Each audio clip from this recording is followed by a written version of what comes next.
Why is there something rather than nothing? This is the oldest question, the deepest question, the question that sits beneath every other question like bedrock beneath soil. Every religion was born from an attempt to answer it. Every creation myth in every culture, in every civilization, on every continent, for as long as humans have been human, has tried to explain why there is something instead of nothing. Why does anything exist at all? Why is there a universe? Why is there matter? Why is there energy? Why is there space? Why is there time? Why is there you? Why is there anything? Gottfried Wilhelm Leibniz asked it in 1714. Why is there something rather than nothing? He called it the first question that should rightly be asked. Martin Heidegger called it the fundamental question of metaphysics, the question that makes all other questions possible. Because if there were nothing, there would be no questions and no questioners, and nothing to question about. For most of human history, the question was considered unanswerable by science. Science studies what exists. Science measures things. Science builds models of things. But the question of why there is something rather than nothing is a question about the existence of existence itself. It seems to be a question for philosophy, for theology, for late-night conversations that go nowhere, not for physics. That changed in the 20th century. Because in the 20th century, physics discovered something that demolished the very concept that the question assumes. Physics discovered that nothing in the absolute sense does not exist, cannot exist, is physically impossible. The laws of quantum mechanics prohibit it. The universe is not something that arose from nothing. The universe is something that arose because nothing is impossible. Let me explain what I mean, and to explain it I need to start with what nothing actually means. Because the word nothing turns out to be far more complicated than it sounds. In classical physics, the physics of Newton and Laplace and the world before 1900, nothing is simple. Nothing means no matter, no energy, no particles, no radiation, no fields. Empty space with nothing in it. A perfect vacuum. Take a box, remove everything from it. Every atom, every photon, every wave of any kind. What remains is nothing. An empty box, a void. Classical nothing is the absence of all things. Simple, intuitive, empty. Classical physics says this is possible. You can in principle create a perfect void. A region of space with absolutely nothing in it. No matter, no energy, no fields, zero. Classical nothing is a legitimate state of affairs. It is the default, the ground state, the state from which the universe must have somehow departed in order for anything to exist. The mystery of creation in the classical framework is the mystery of how the universe departed from nothing. How did something arise from the void? Quantum mechanics says this picture is fundamentally wrong. Quantum nothing, the nothing that actually exists in the real physical world, is not nothing. It is the most extraordinary something you can imagine. Werner Heisenberg discovered the principle in 1927 that makes classical nothing impossible, the uncertainty principle, the most famous and most misunderstood principle in physics. The uncertainty principle states that certain pairs of physical properties cannot simultaneously have definite values. The most important pair for our purposes is energy and time. The uncertainty in the energy of a system multiplied by the uncertainty in the time interval during which that energy is measured must be greater than or equal to a quantity called h bar divided by 2. Delta E times delta T is greater than or equal to h bar over 2. This is not a statement about the limitations of our measuring instruments. This is not about the difficulty of building precise enough detectors. This is not a problem of technology that will be solved by better equipment. This is a statement about the nature of reality itself. The universe itself does not have simultaneously definite energy and definite time interval. The precision is not out there waiting to be discovered with a better instrument. The precision does not exist. Reality at the quantum level is fundamentally indeterminate. not unknown, not hidden, indeterminate. The fuzziness is not in our knowledge. The fuzziness is the reality. And this irreducible quantum indeterminacy has a consequence for the concept of nothing that is absolutely staggering in its implications. You cannot have exactly zero energy for any finite period of time. Think carefully about what this means. Zero energy means the energy uncertainty delta E equals zero. The energy is perfectly precisely defined as exactly nothing. No fluctuation, no deviation, absolute zero, absolute emptiness, absolute nothing. But if delta E is zero, then the uncertainty relation demands that delta T must be infinite. The time interval over which you could confirm that the energy is exactly zero would have to be infinite. You would need to wait forever to verify that a region of space truly contains nothing. For any finite time interval, no matter how long, no matter how enormously long, even if you waited for the entire 13.8 billion year history of the observable universe, the energy in any region of space cannot be exactly zero. It must fluctuate, it must deviate from zero. It must contain some energy, even if that energy is fantastically small, and even if it exists for only the most unimaginably brief instant before vanishing again. This is the most important fact in this entire series. True nothing, absolute emptiness, perfect void, is forbidden by the laws of quantum mechanics. The uncertainty principle makes nothingness physically impossible. Not practically difficult, not unlikely, impossible as traveling faster than light or creating energy from nowhere. You cannot have a region of space with zero energy for any finite duration. The vacuum must contain fluctuations. Must, not might, not probably does, must. As a mathematical consequence of the Heisenberg uncertainty relation, as a requirement of the structure of reality at its deepest known level, this means that a perfect vacuum is impossible. A region of space with exactly zero energy for any finite period of time violates the uncertainty principle. The vacuum cannot be empty. The vacuum must contain fluctuations. Quantum fluctuations, spontaneous temporary deviations from zero energy that appear and disappear too quickly to observe directly, but that have real measurable physical consequences. The quantum vacuum is not empty. The quantum vacuum is a seething, roiling storm of activity. Virtual particles popping into existence in particle-antiparticle pairs, existing for unimaginably brief intervals, and then annihilating each other and vanishing. Virtual photons, virtual electrons and positrons, virtual quarks and antiquarks. Every type of particle that exists as a real particle also exists as a virtual particle in the quantum vacuum. The vacuum is full, packed, teeming. The most empty thing in the universe is the most full thing in the universe. This is not theoretical speculation. It has been measured.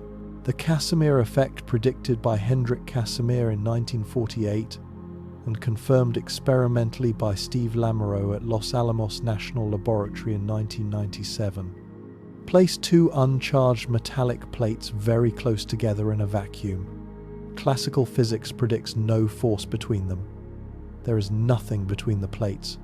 No charge, no field, nothing to create a force. But quantum mechanics predicts a force. The plates restrict the wavelengths of virtual photons that can exist between them. Only virtual photons with wavelengths that fit between the plates can exist in the gap.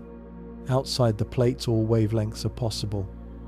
There are more virtual photons pushing on the outside of the plates than on the inside.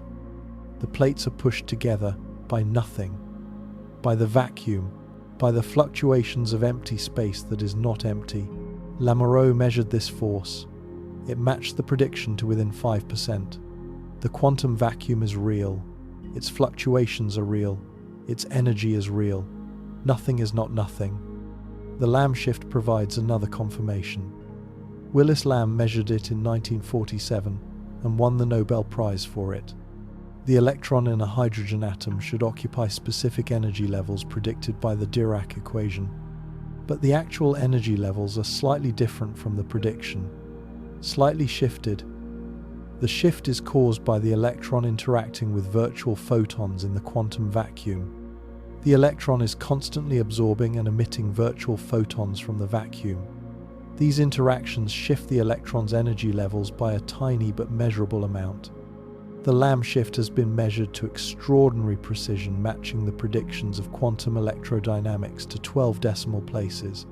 It is one of the most precisely confirmed predictions in all of physics. And it confirms that the vacuum is not empty. The vacuum is full of virtual particles that interact with real particles and produce measurable effects.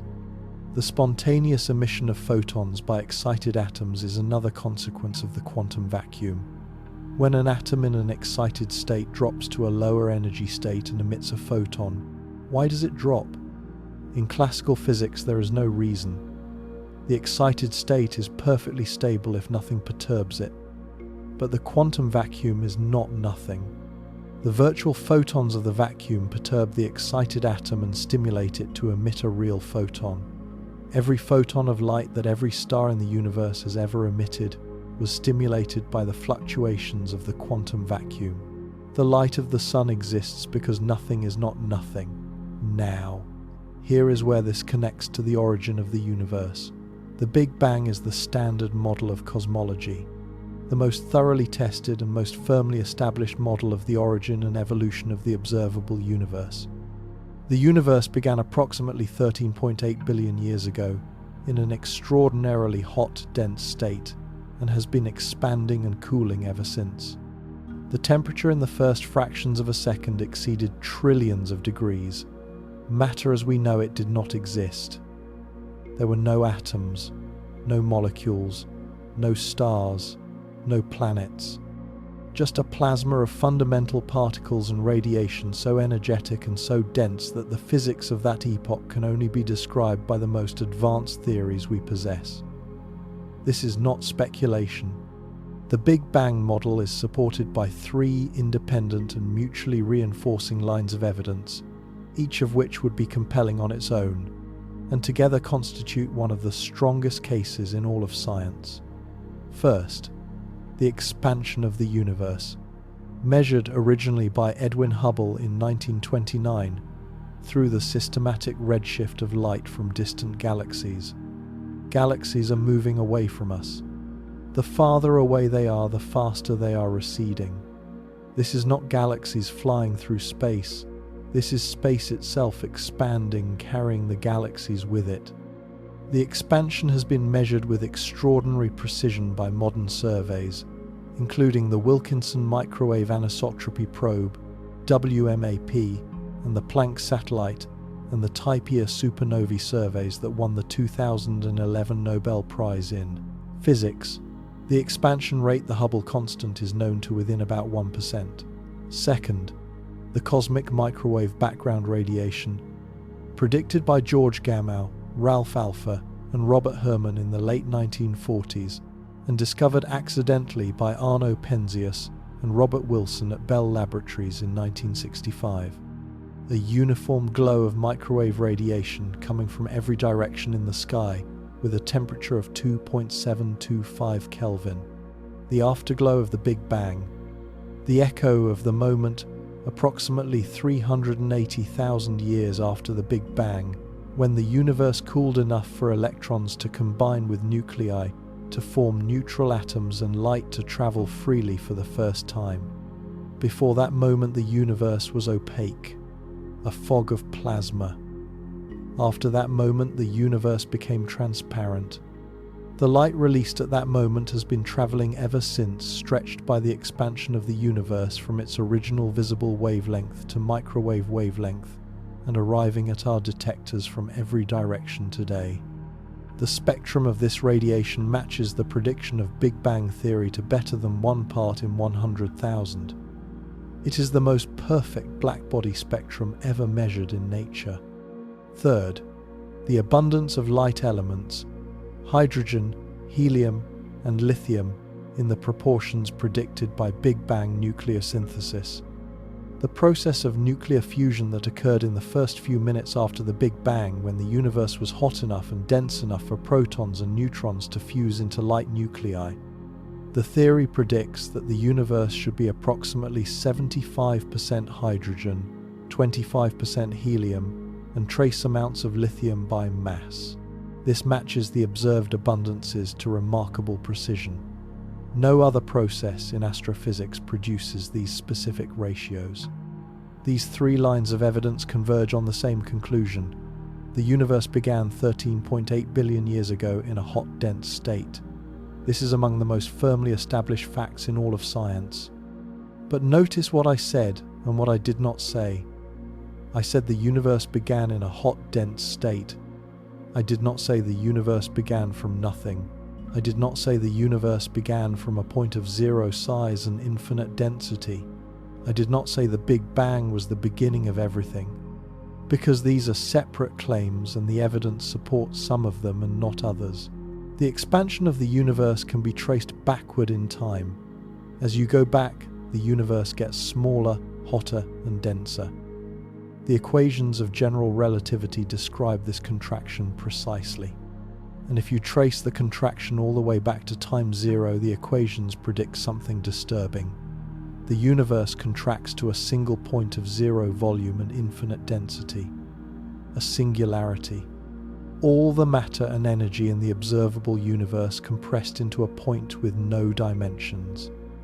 The density is infinite, the temperature is infinite, the curvature of space-time is infinite. The laws of physics as we know them break down completely at the singularity. Here is what most popular accounts of the Big Bang get wrong. The singularity is not the beginning of the universe. The singularity is the point at which general relativity fails, the point at which the equations produce infinities. And in physics, when your equations produce infinities, it means your theory has broken down. It means you have pushed your theory beyond the domain where it is valid. It means you need a better theory. General relativity is a classical theory. It does not incorporate quantum mechanics. It describes space-time as smooth, continuous, and infinitely divisible. You can, in principle, zoom in forever. The geometry of space-time makes sense at every scale, no matter how small. But we know from quantum mechanics that this picture must break down at some point. At the Planck scale, approximately 10 to the minus 35 meters, about 100 billion times smaller than a proton, and 10 to the minus 43 seconds, a timescale so short that the entire age of the universe contains, approximately 10 to the 60th Planck times. At this scale, the smoothness of space-time breaks down, quantum effects dominate. Space-time itself becomes fuzzy, uncertain, subject to quantum fluctuations, just like the quantum vacuum we described earlier. The geometry of space-time ceases to be a smooth manifold and becomes something else. Something that we do not yet have the mathematics to fully describe. Something that might not be geometry at all in the conventional sense. To describe what happens at the Planck scale, you need a theory that combines general relativity and quantum mechanics into a single unified framework. A theory of quantum gravity. We do not have a complete theory of quantum gravity. String theory loop, quantum gravity, causal set theory, causal dynamical triangulations. These are all candidates. None is complete. None is experimentally confirmed. Without a complete theory of quantum gravity, we literally cannot describe what happened at the moment of the Big Bang. We cannot describe the first 10 to the minus 43 seconds of the universe. The singularity predicted by general relativity is not a physical reality. It is a mathematical artifact, a sign that our theory breaks down at that scale, a confession of ignorance dressed up as an infinity. This means that the question, what happened before the Big Bang, is not answered by current physics. It is not even clear that the question is meaningful. If time itself began with the Big Bang, as some models suggest, then there is no before. Asking what happened before the Big Bang is like asking what is north of the North Pole. There is no answer, because there is no north at the North Pole. The question assumes a framework that does not apply. This was Stephen Hawking's famous argument presented publicly in lectures and in his book A Brief History of Time. Time began with the Big Bang. The boundary conditions of the universe include the beginning of time. There is no before. The question is meaningless. But this answer, elegant as it is, might not be correct. And it is certainly not the only possibility, because we do not know with certainty that time began with the Big Bang. We know that our ability to describe time using classical general relativity breaks down at the Planck epoch. We know that the classical concept of smooth, continuous space-time fails at that point. But the failure of our description does not mean the failure of reality. Time might have existed before the Big Bang in some form that our current theories cannot describe. The universe might have existed in some prior state that gave birth to our Big Bang, or time itself might have emerged from a timeless quantum state. We do not know. The honest answer to what happened before the Big Bang is that we do not yet have the theoretical tools to answer the question with certainty. What we have are candidates, serious mathematical candidates developed by some of the most brilliant physicists alive. But we have candidates, serious candidates, mathematical models that attempt to describe the origin of the universe using the tools of quantum mechanics.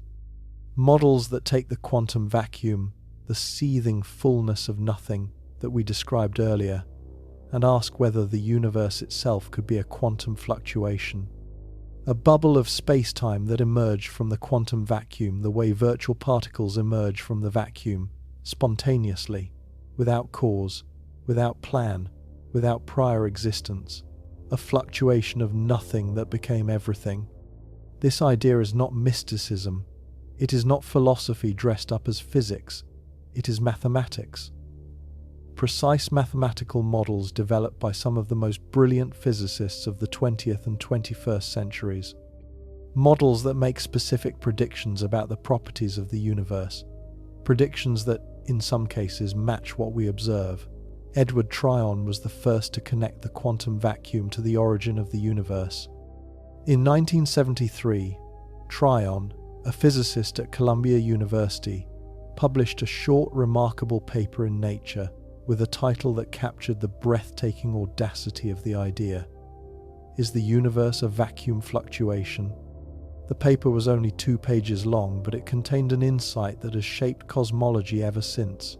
Tryon's insight was simple and profound. The total energy of the universe might be exactly zero. This sounds absurd. The universe contains an enormous amount of energy.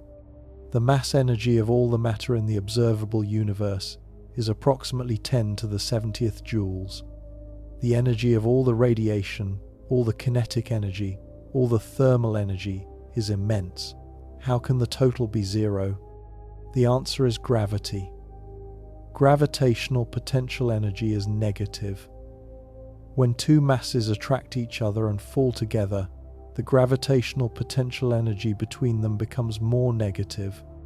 The gravitational binding energy of the universe, the energy you would need to supply to pull the universe apart and disperse all its matter to infinite separation, is negative. And Tryon proposed that this negative gravitational energy exactly cancels the positive energy of matter and radiation. The books balance. The total energy is zero. The universe is energetically free. It costs nothing to create. If the total energy of the universe is zero, then the universe can appear spontaneously from the quantum vacuum as a fluctuation that does not violate conservation of energy. Because no net energy was created. The positive energy of matter appeared simultaneously with the negative energy of gravity. They cancel exactly. The total remains zero. The universe is the ultimate free lunch, as Alan Guth later memorably put it. A fluctuation of nothing that contains everything because everything adds up to nothing. Tryon's idea was revolutionary but incomplete. He could not explain why this particular fluctuation persisted, instead of vanishing back into the vacuum as virtual particles do. He could not explain how a microscopic quantum fluctuation at the Planck scale became the macroscopic expanding universe we observe.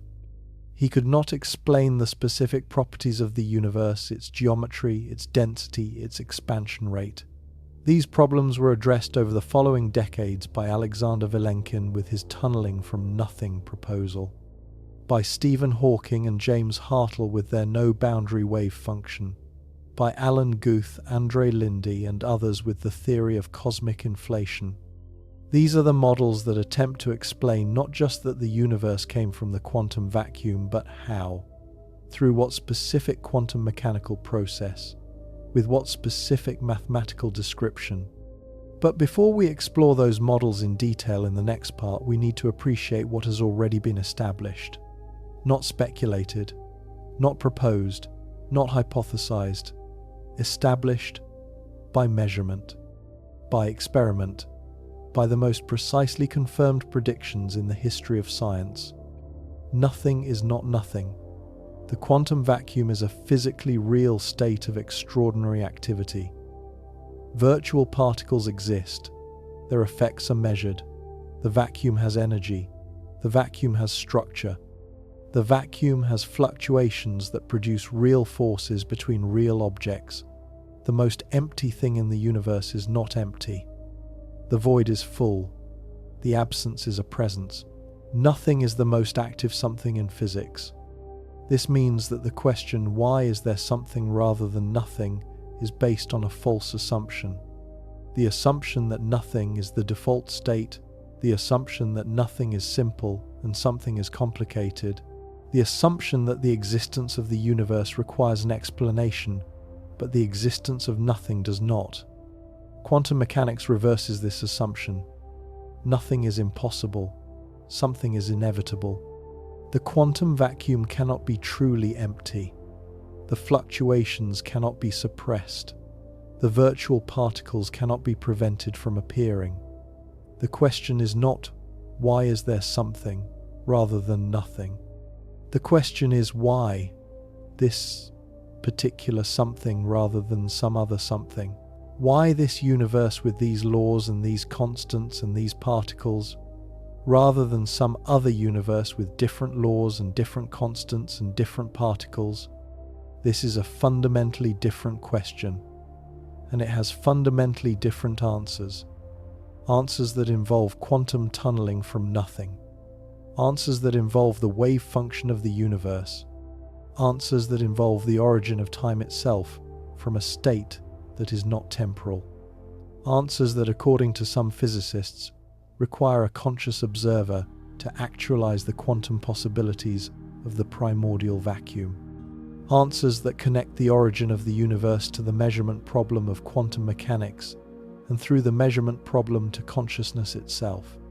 The question of why there is something rather than nothing has been transformed by quantum mechanics from a philosophical puzzle into a physics problem, a problem that can be attacked with equations, a problem that has candidate solutions, a problem that might be answerable, and the candidate solutions, as we will see, bear an extraordinary and unsettling resemblance to the creation accounts of the contemplative traditions, traditions that described creation from nothing thousands of years before quantum mechanics existed. Traditions that described a primordial void that was not truly empty. Not a dead, static absence, but a living, dynamic fullness. A void that was pregnant with potential. A void that contained within itself the seeds of everything that would emerge. A void that was not the absence of existence, but the plenitude of possibility, awaiting actualization. The Rig Veda's Nasadiya Sukta, composed approximately 3,500 years ago, begins with the most extraordinary lines in the history of human thought about origins. There was neither existence nor non-existence then. There was neither space nor the sky beyond. What stirred? Where? In whose protection? Was there water bottomlessly deep? There was neither death nor immortality then. There was no distinguishing sign of night nor of day. That one breathed windless by its own impulse. Other than that, there was nothing beyond. That description, a primordial state that is neither existence nor non-existence, neither being nor non-being, is precisely what the quantum vacuum is. Not nothing, not something. The potentiality from which both nothing and something emerge. The ground state that is neither empty nor full but contains the possibility of both. The Rig Veda described the quantum vacuum 3,500 years before Heisenberg's uncertainty principle made it mathematically necessary. Quantum mechanics discovered in the 20th century what the traditions intuited millennia ago, that nothing is the most creative state in the universe, that the void is not empty, that the absence of everything is the presence of everything in potential form, and that the universe did not arise despite nothing. The universe arose because of nothing. Because nothing in the quantum sense is not the absence of existence, it is the ground of existence, the source, the wellspring, the womb from which all things emerge and to which all things return. The quantum vacuum is the scientific name for what the mystics called the creative void, the generative emptiness, the pregnant darkness from which light was born. How the universe emerged from this void, through what specific quantum mechanical process, through what mathematics, through what physics, that is the subject of what comes next. Vilenkin's tunneling from literally nothing. Hawking and Hartle's no-boundary proposal that eliminates the singularity by eliminating the beginning. The Wheeler-DeWitt equation that describes a universe without time, the wave function of the universe, and the question that connects the origin of everything to the deepest unsolved problem in physics. If the universe began as a quantum state, a superposition of all possible universes, then who or what collapsed the wave function? Who observed the universe into existence? Does the universe require a conscious observer to become real? The hard problem of consciousness, the measurement problem of quantum mechanics, and now the origin of the universe. 3 problems, 1 question. The same question asked from 3 different angles. What is the relationship between consciousness and physical reality? The quantum vacuum is not nothing. It is the most active something in the universe. Virtual particles appear and disappear. Energy fluctuates. The void seethes with potential. And the total energy of the universe might be exactly 0. Positive energy of matter balanced by negative energy of gravity. The universe is energetically free. It costs nothing to create. But how? What is the specific physical process by which a universe emerges from the quantum vacuum? How does a fluctuation at the Planck scale become an expanding cosmos 93 billion light-years across, containing 2 trillion galaxies and more stars than grains of sand on every beach on Earth? 3 physicists provided 3 different answers. Each is mathematically precise. Each makes specific predictions.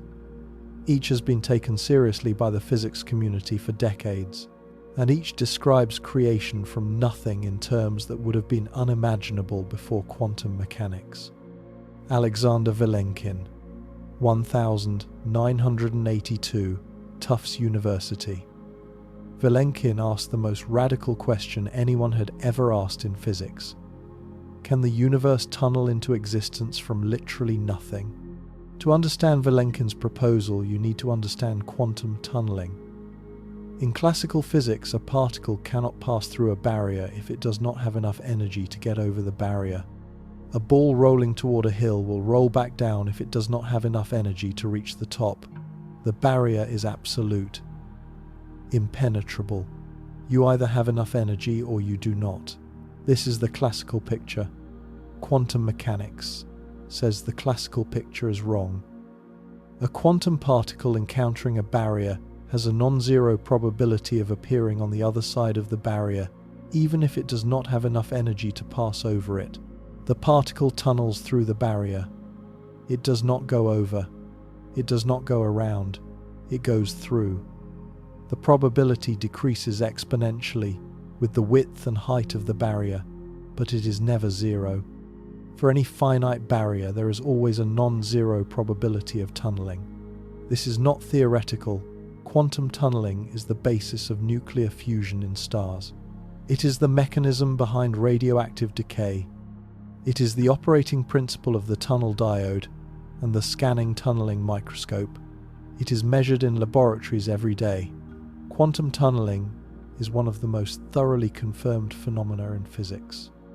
Vilenkin applied tunneling to the universe itself. He proposed that the universe tunneled into existence from nothing, not from a pre-existing vacuum, not from a prior universe, not from a quantum field in some background space-time, from nothing, literally nothing, no space, no time, no matter, no energy, no laws of physics, no quantum vacuum, nothing. In Vilenkin's model, nothing is described mathematically as a state of zero spatial extent, a universe of size zero, a point, or more precisely, not even a point, because there is no space in which the point could exist. There is simply no geometry at all, no space-time manifold, no dimensions, nothing. And this nothing has a quantum mechanical amplitude. It can be described by a wave function, and the wave function of nothing has a non-zero probability of tunneling to a state of finite size, a tiny closed universe, a bubble of space-time that appears where there was no space-time before, where there was nowhere before, where there was no before. The tunneling probability is calculable. Vilenkin calculated it using a technique called the WKB approximation, a semi-classical method adapted for quantum cosmology. The mathematics involves the path integral formulation of quantum mechanics applied to the gravitational field. The probability depends on the cosmological constant, the energy density of the vacuum, which determines how much energy is available to drive the expansion of the newborn universe. For the observed value of the cosmological constant, the tunneling probability is very small, extraordinarily small, but it is non-zero, and non-zero is all that matters in quantum mechanics. This is a point that must be understood deeply. In quantum mechanics, any process with a non-zero probability amplitude will eventually occur if given sufficient opportunity.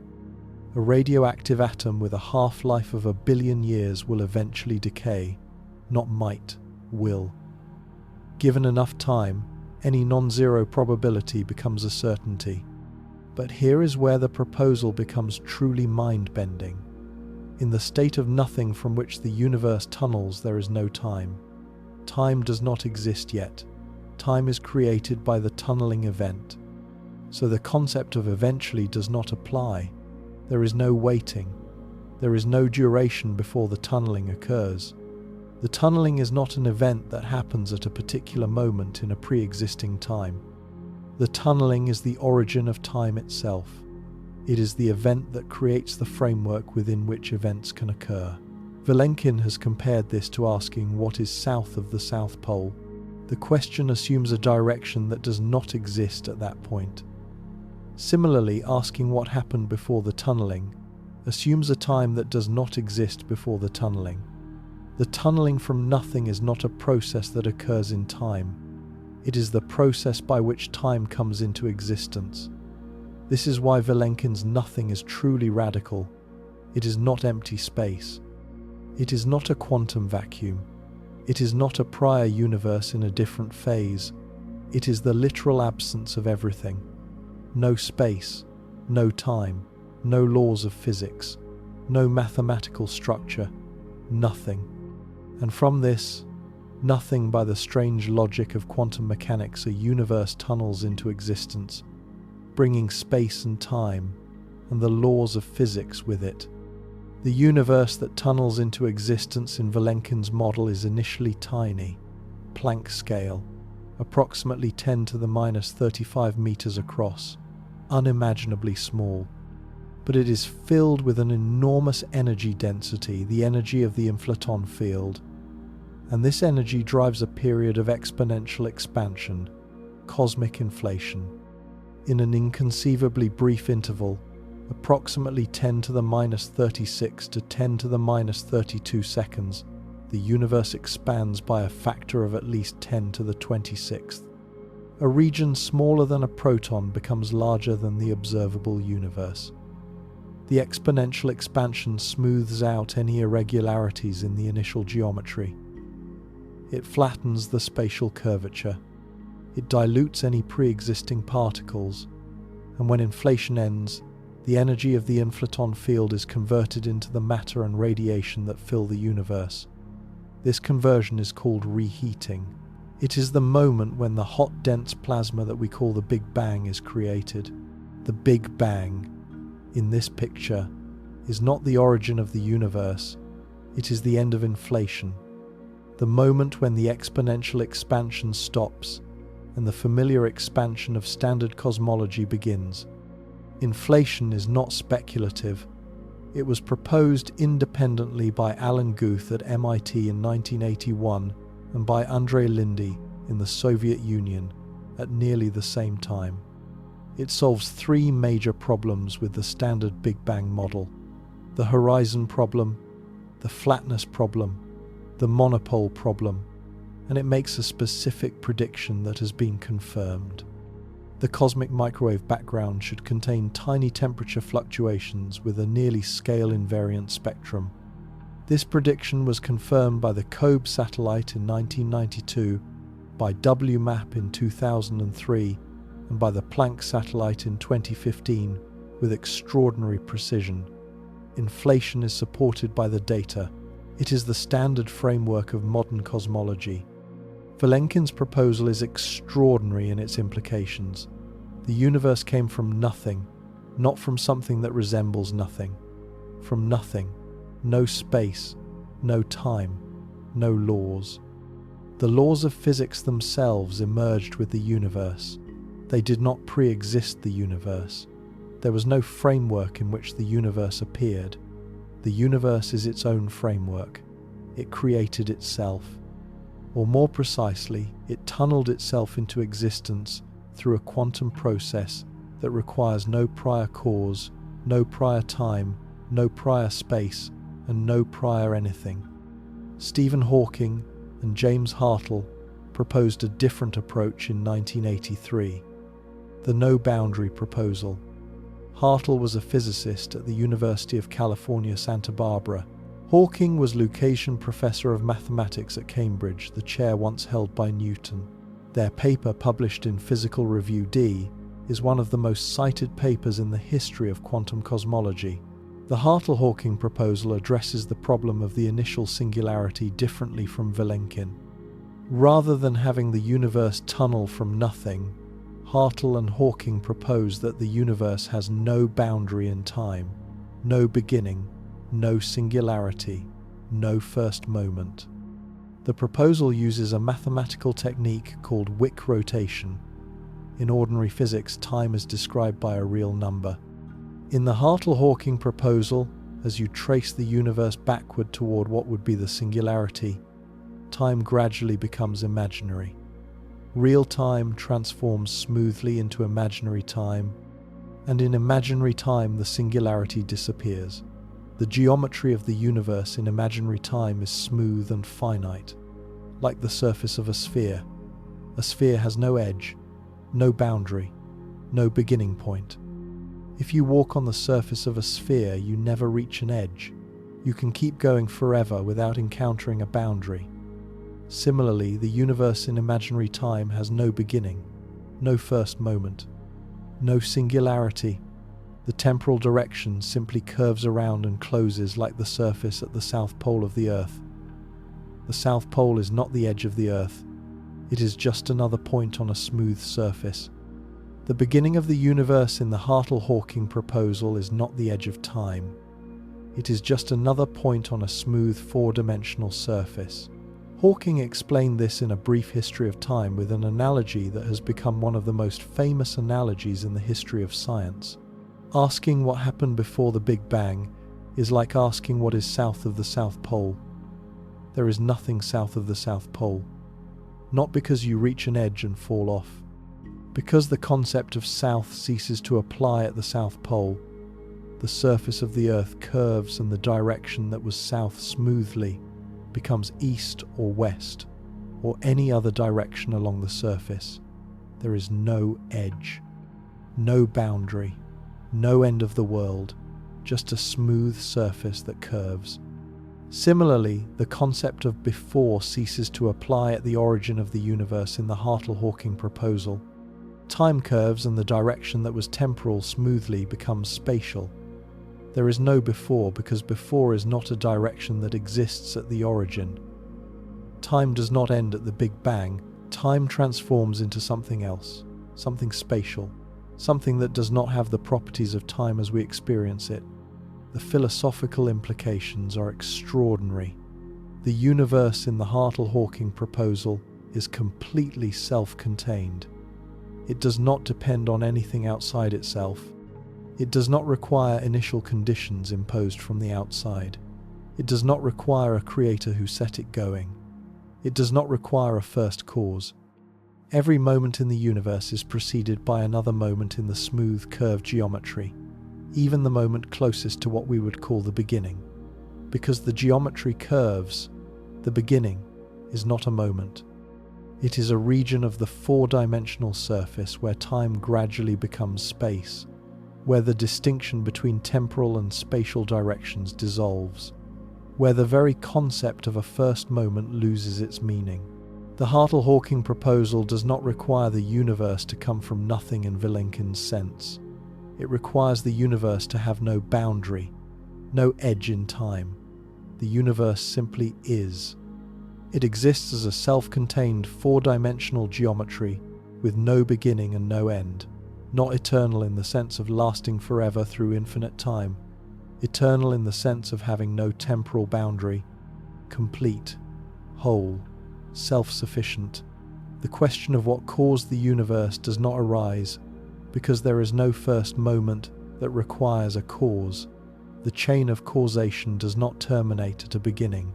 It curves back on itself in the smooth geometry of the no-boundary universe. Both models, Vilenkin's tunneling from nothing and Hartle-Hawking's no-boundary proposal, use the same mathematical framework, the wave function of the universe. This concept was introduced by Wheeler-DeWitt and John Wheeler in the 1960s through an equation now called the Wheeler-DeWitt equation.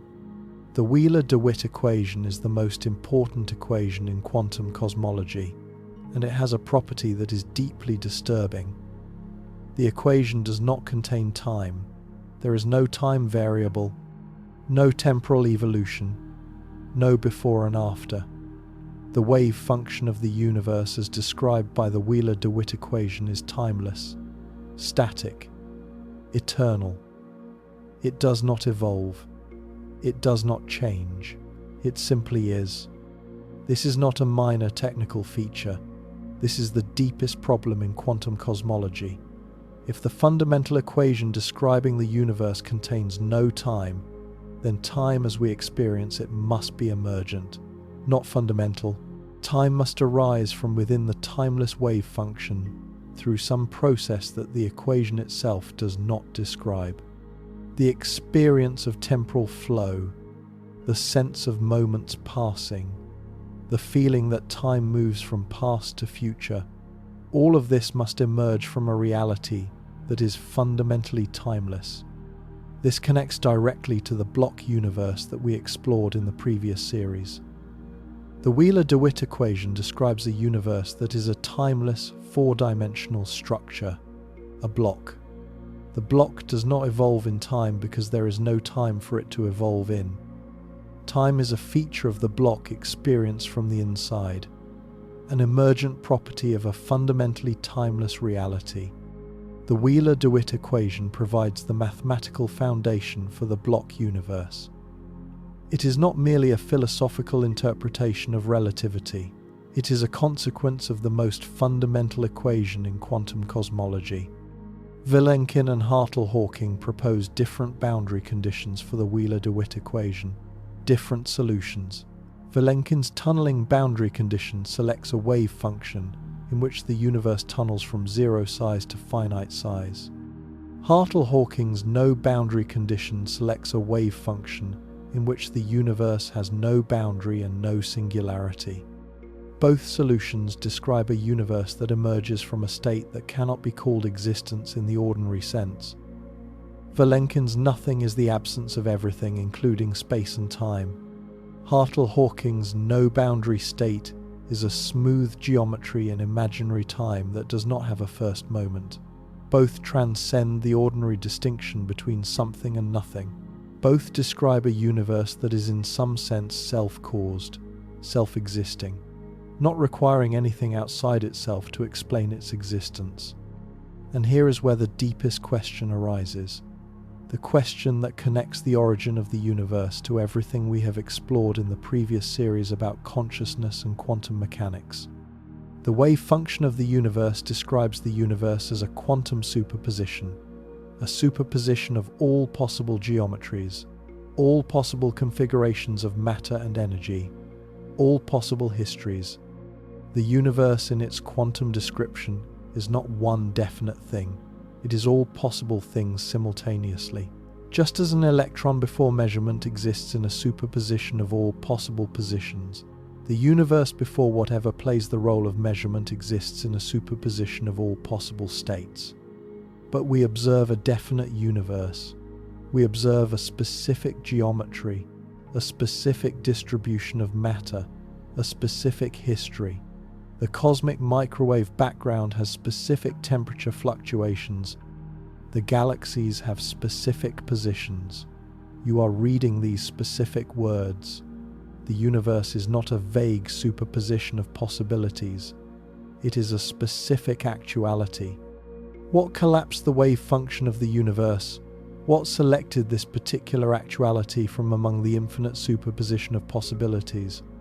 In standard quantum mechanics, the answer is measurement, observation, an interaction between the quantum system and a measuring apparatus that causes the superposition to collapse into a definite state. In the Copenhagen interpretation, the observer plays a fundamental role. In von Neumann's analysis, consciousness is the terminus of the measurement chain. In Wigner's analysis, consciousness cannot be in superposition and therefore causes collapse when it becomes aware of a measurement result. In every interpretation that involves collapse, something must cause the transition from possibility to actuality. But the universe is everything. There is nothing outside the universe to observe it. There is no external laboratory in which the universe sits waiting to be measured. There is no God's eye view from outside space-time looking in. If the universe is a quantum system, then any observer, any measuring apparatus, any consciousness must be inside the system being observed. The observer is part of the quantum state. The measuring apparatus is part of the quantum state. Everything is part of the quantum state. How can a system observe itself from the inside? How can a part of the superposition cause the whole superposition to collapse? This is the measurement problem of quantum mechanics applied to the entire universe, and it is the deepest version of the measurement problem because there is nowhere to hide the observer. In ordinary quantum mechanics, you can treat the observer as external to the quantum system being studied. The physicist is outside the electron. The detector is outside the photon. But when the quantum system is the universe, the physicist is inside the universe. The detector is inside the universe. Consciousness is inside the universe. There is no outside. John Wheeler saw this clearly, and it led him to the concept of the participatory universe. Wheeler proposed that the universe creates itself through a loop of self-observation, a bootstrap, a process with no external starting point. The universe exists as a quantum superposition of all possible states. Within some of those possible states, structures evolve that are complex enough to be conscious. Stars form, planets form, chemistry becomes biology, biology becomes neuroscience, neuroscience becomes consciousness. Within the quantum superposition of the universe, conscious observers emerge, and these conscious observers make measurements. They observe the universe. They interact with quantum systems, and their observations collapse the wave function, not just the wave function of the particular system they are measuring, the wave function of the universe. Because every measurement is a measurement of part of the universe, and collapsing part of the wave function constrains the whole wave function. The conscious observers who evolved within the quantum superposition retroactively determine the quantum state of the universe from which they evolved. They select this particular history from among the infinite superposition of possible histories. They create the definite past that led to their own existence. This is not circular reasoning in the vicious sense. It is a self-consistent loop, a strange loop in the sense that Douglas Hofstadter described in his work on self-referential systems, a system that creates itself through its own internal dynamics. The universe does not need an external creator because it creates itself, not at a particular moment in time, timelessly. The wave function of the universe is timeless, as the Wheeler-DeWitt equation demands. The self-observation that collapses it is not an event that happens at a particular time. It is a structural feature of the timeless wave function itself. The observers are part of the wave function. The measurements are part of the wave function. The collapse is part of the wave function. Everything is contained within the self-referential structure of the quantum universe observing itself into definite existence.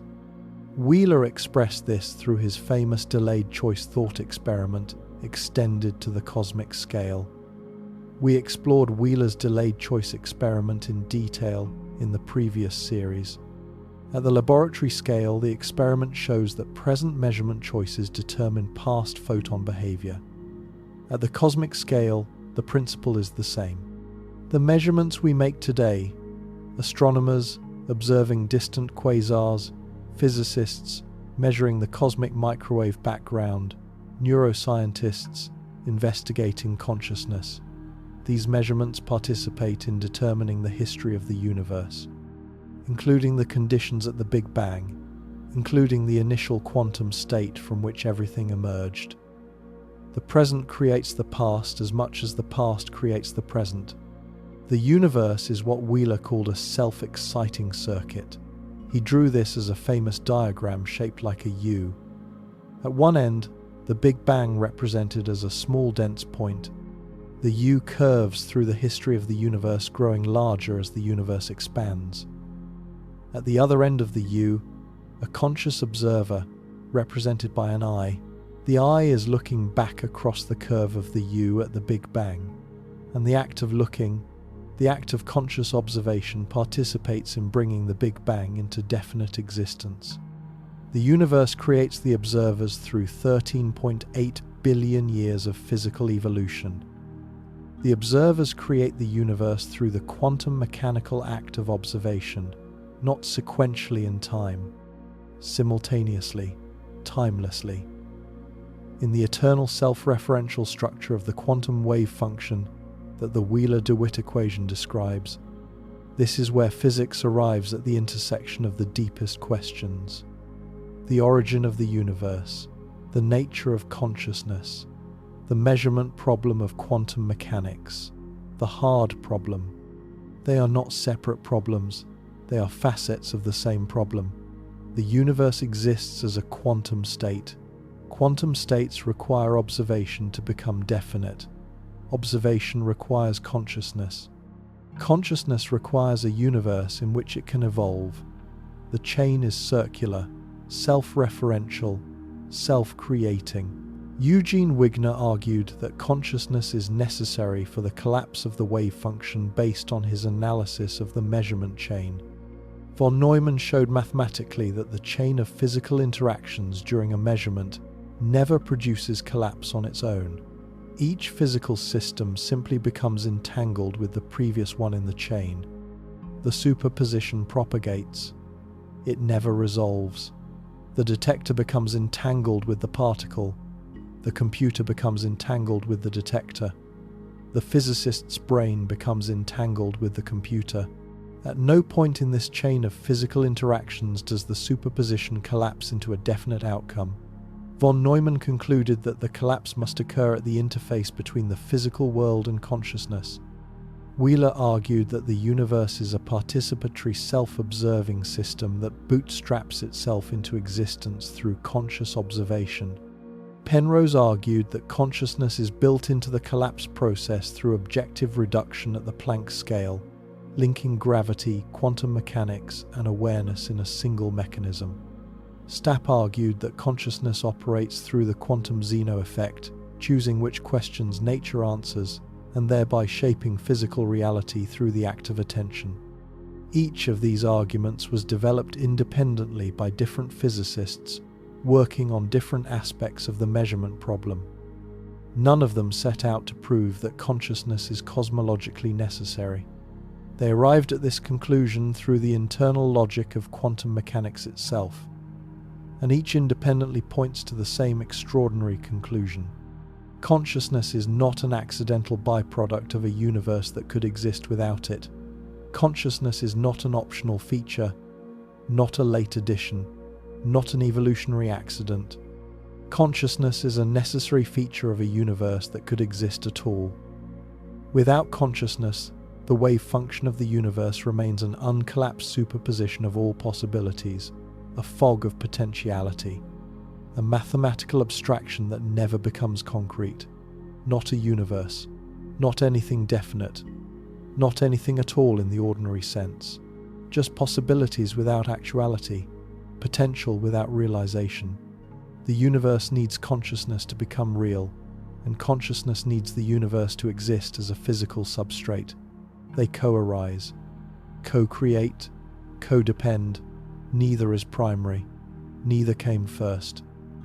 They are two aspects of a single self-creating event.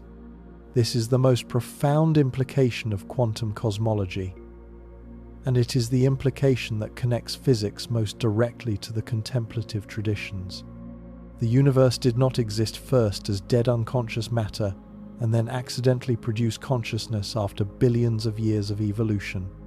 Consciousness and the universe arose together. They are inseparable aspects of the same quantum event, the same self-referential loop, the same strange bootstrap in which the observer and the observed create each other. And the contemplative traditions knew it. They have always known it.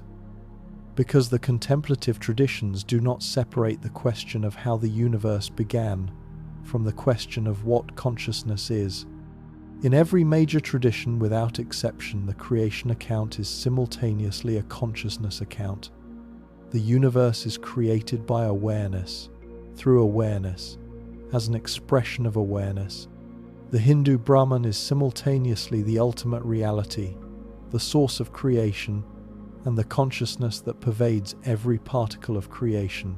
The Islamic kun fa-yakun is simultaneously a divine command that creates the universe and an act of divine awareness that knows the universe into being.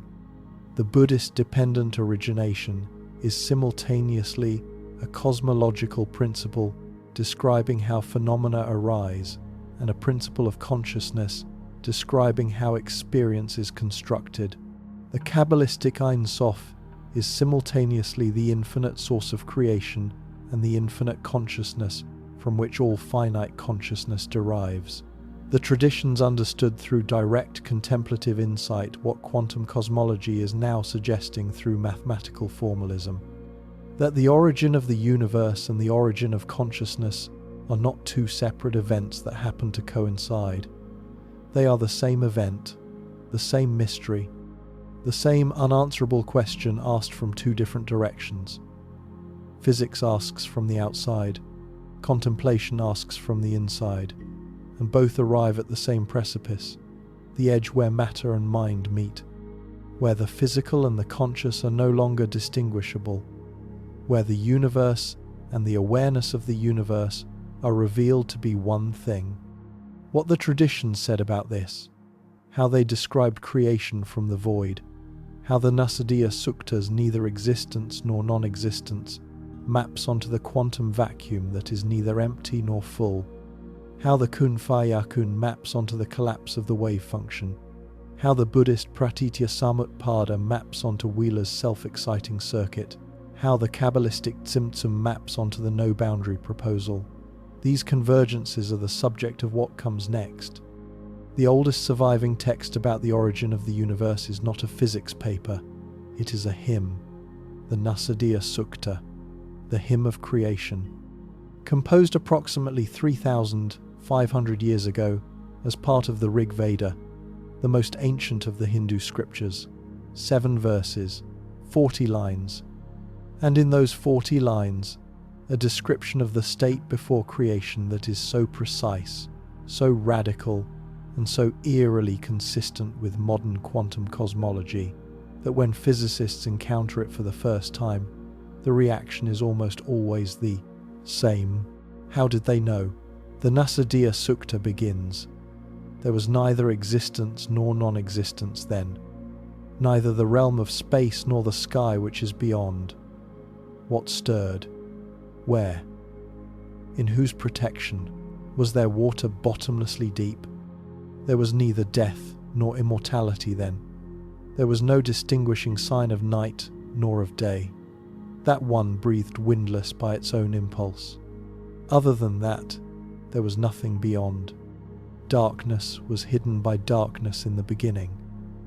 With no distinguishing sign, all this was water, the life force that was covered with emptiness that one arose through the power of heat. This verse introduces 3 elements that map directly onto physics. Darkness hidden by darkness. This is not ordinary darkness, the absence of light. This is a darkness so complete that it conceals itself. There is no observer to perceive the darkness, no light against which to define it, no contrast, no distinction, no information. This is maximum entropy, the state of complete thermodynamic equilibrium in which no information exists, no gradients, no differences, no structure, the heat death of a universe, or equivalently the state before a universe begins, a state of zero information content, in which nothing can be distinguished from anything else because there is nothing to distinguish. All this was water. Water in Vedic symbolism represents the undifferentiated substrate, not literal water, potential, fluidity, the formless medium from which forms emerge. This is the quantum field, the underlying substrate of reality from which particles emerge as excitations. The quantum field is precisely this, a formless medium that fills all of space. Particles are not fundamental objects swimming in empty space. Particles are vibrations in the field, ripples in the water. The Vedic seers used the metaphor that physics confirmed 3,000 years later. Reality at its most fundamental level is not made of things. It is made of a field, a substrate, a medium, water. That one arose through the power of heat, tapas, heat. But in the Vedic context, tapas means more than physical heat.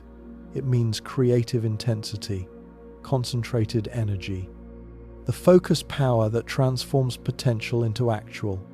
This is the energy of the inflaton field in the inflationary model, the enormous energy density that drives the exponential expansion of the early universe, the power of heat that transforms the tiny Planck-scale bubble into a macroscopic expanding cosmos. The transition from the undifferentiated quantum vacuum to the structured physical universe is driven by energy, by tapas, by the concentrated creative power inherent in the vacuum state. Desire came upon that, one in the beginning that was the first seed of mind. Poets seeking in their heart with wisdom found the bond of existence in non-existence. Read that again. There was neither existence nor non-existence. This is not a statement about the absence of things. This is a statement about a state that transcends the very categories of being and non-being. Not existence, not non-existence, something that cannot be captured by either category, something that is prior to the distinction between something and nothing. A state in which the question, does something exist or not, does not have an answer, not because we do not know the answer, because the question does not apply. This is precisely the quantum vacuum. The quantum vacuum is not nothing in the classical sense. It is not something in the classical sense. It is a state of quantum indeterminacy in which the distinction between something and nothing is undefined. Virtual particles exist and do not exist simultaneously. Energy is present and absent simultaneously. The vacuum is both empty and full, neither existence nor non-existence. The Nasadiya Sukta's description is not a poetic approximation of the quantum vacuum. It is an exact description, the most exact description possible in natural language. A state that is neither being nor non-being, a state that contains the potentiality for both, a state from which both existence and non-existence emerge. That one, breathed windless by its own impulse. This line describes a self-sustaining state. No external force, no external cause, no wind, meaning, no external agency acting upon it. It sustains itself by its own nature, its own impulse, its own internal dynamics. This is the wave function of the universe as described by the Wheeler-DeWitt equation: timeless, self-contained, self-sustaining, not caused by anything external, existing by its own internal mathematical necessity, breathing without breath, moving without motion, alive without life in the biological sense. A self-referential state that requires nothing outside itself to exist. Desire came upon that one in the beginning, that was the first seed of mind. This is the most extraordinary line in the entire hymn. The first thing that arises from the primordial state is not matter, not energy, not space, not time. It is desire, karma, intentionality, the first seed of mind. Consciousness precedes physical creation. The mental precedes the material. The first impulse toward existence is a conscious impulse, an act of awareness, a stirring of mind within the undifferentiated ground. This maps directly onto the participatory universe of John Wheeler. The universe begins not with matter but with observation, not with energy but with awareness. The first event is not a physical event but a conscious event. The collapse of the wave function, the transition from potentiality to actuality, from the indeterminate quantum state to the definite physical universe. And this transition, according to Wheeler and von Neumann and Wigner, requires consciousness, requires mind, requires precisely what the Nasadiya Sukta calls the first seed of mind. And then the hymn does something that no other ancient creation text does.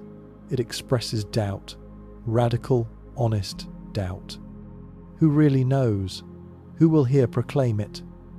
Whence was it produced? Whence is this creation? The gods came afterwards with the creation of this universe. Who then knows whence it has arisen? Whence this creation has arisen, perhaps it formed itself or perhaps it did not. The one who looks down on it in the highest heaven, only he knows. Or perhaps even he does not know. Perhaps even he does not know. The composers of the Nasadiya Sukta 3,500 years ago acknowledged that the origin of the universe might be unknowable, that even the highest consciousness might not have complete knowledge of its own origin. This is intellectual honesty at a level that most modern discourse does not achieve. It is the ancient equivalent of the physicists saying, "We do not know what happened before the Planck epoch. We do not know whether the singularity is real. We do not know whether time had a beginning. We do not know whether the question is even meaningful.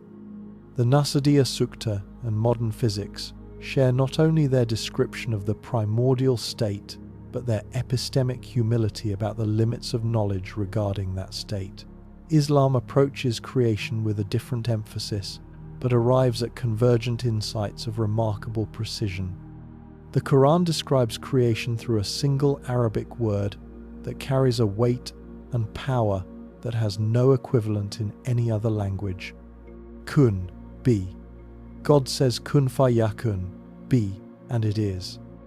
In Surah Yasin verse 82, the Quran states his command when he intends a thing is only that.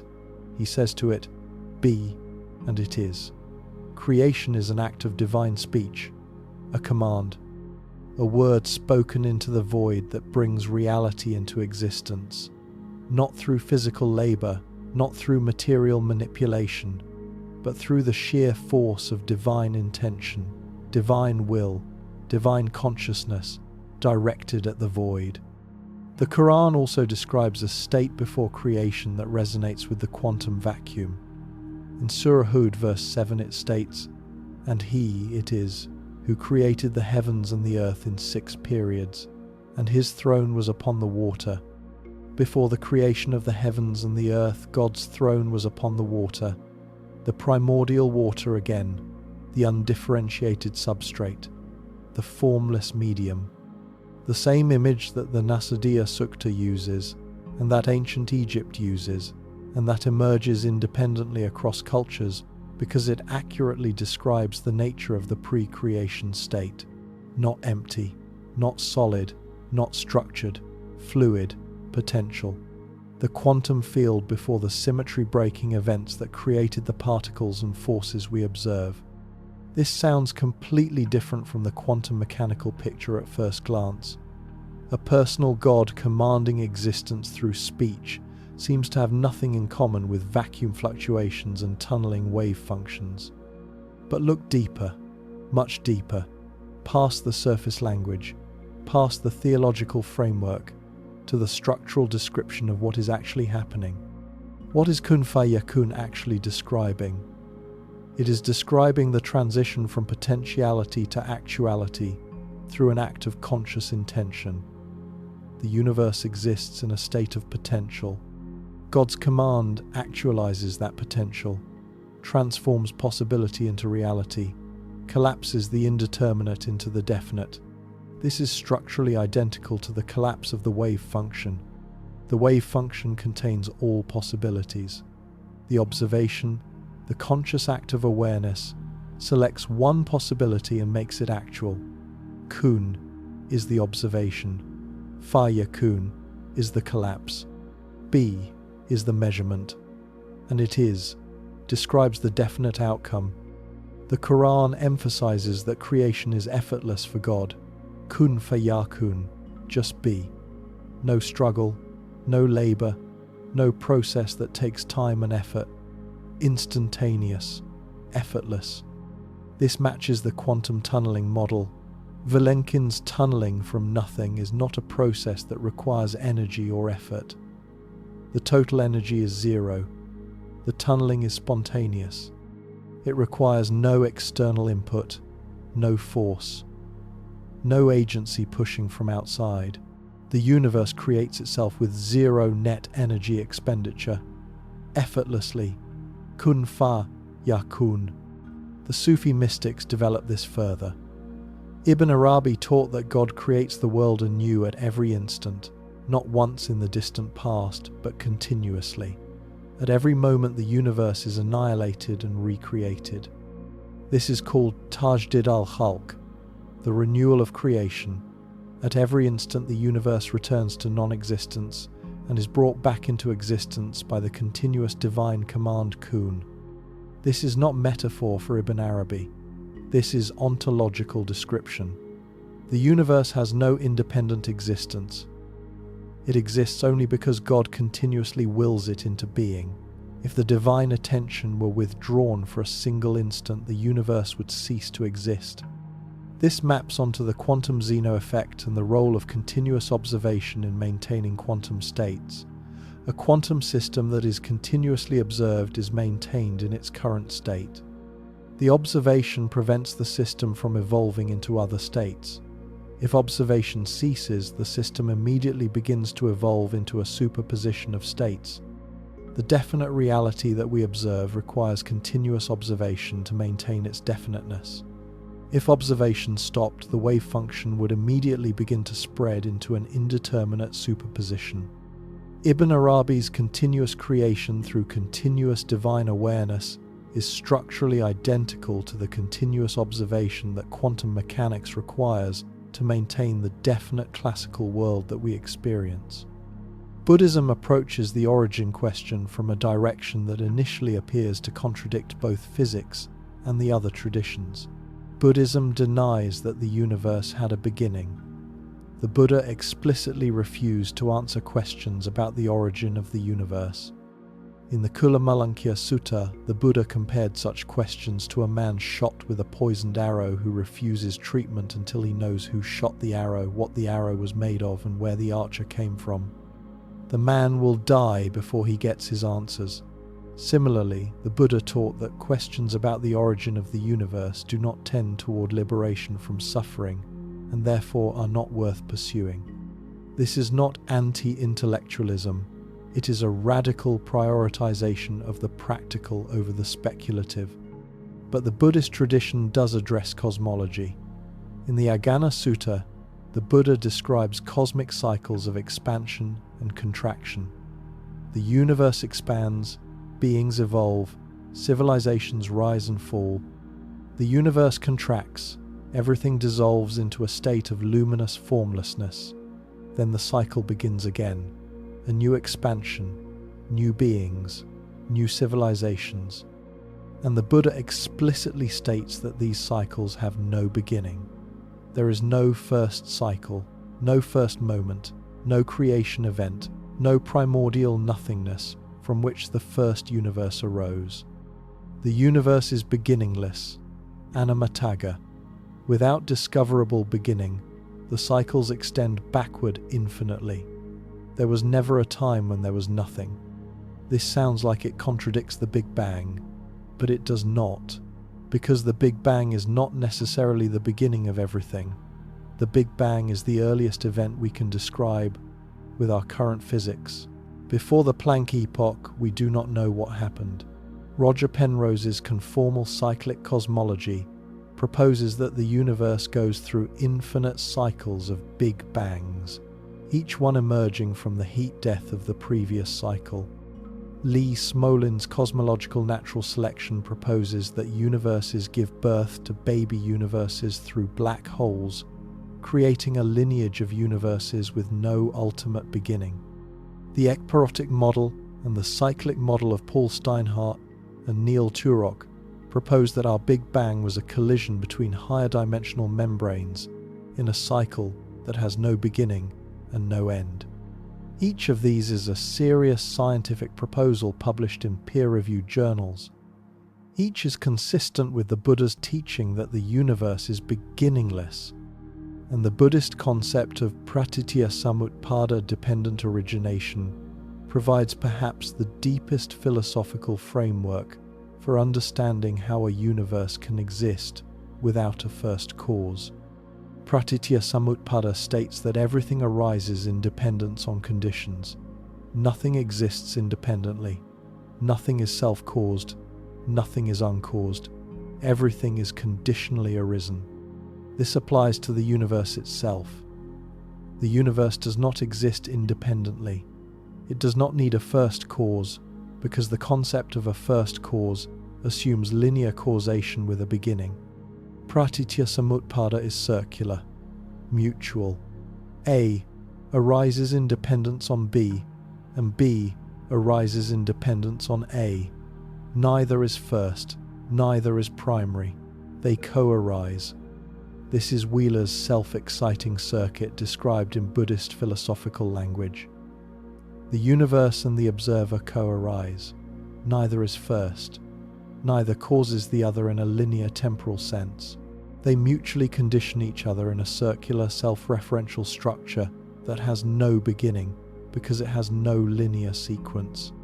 The Kabbalistic tradition within Judaism offers a creation account that is strikingly resonant with the Hartle-Hawking no-boundary proposal, and that addresses the problem of creation from a unique philosophical angle that no other tradition matches.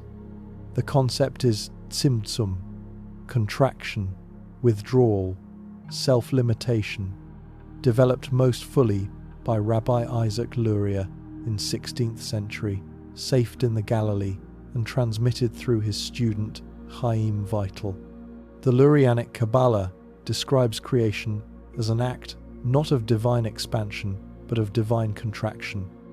God, in the Kabbalistic understanding, is Ein Sof, the infinite, literally without end, without limit, without boundary, without definition.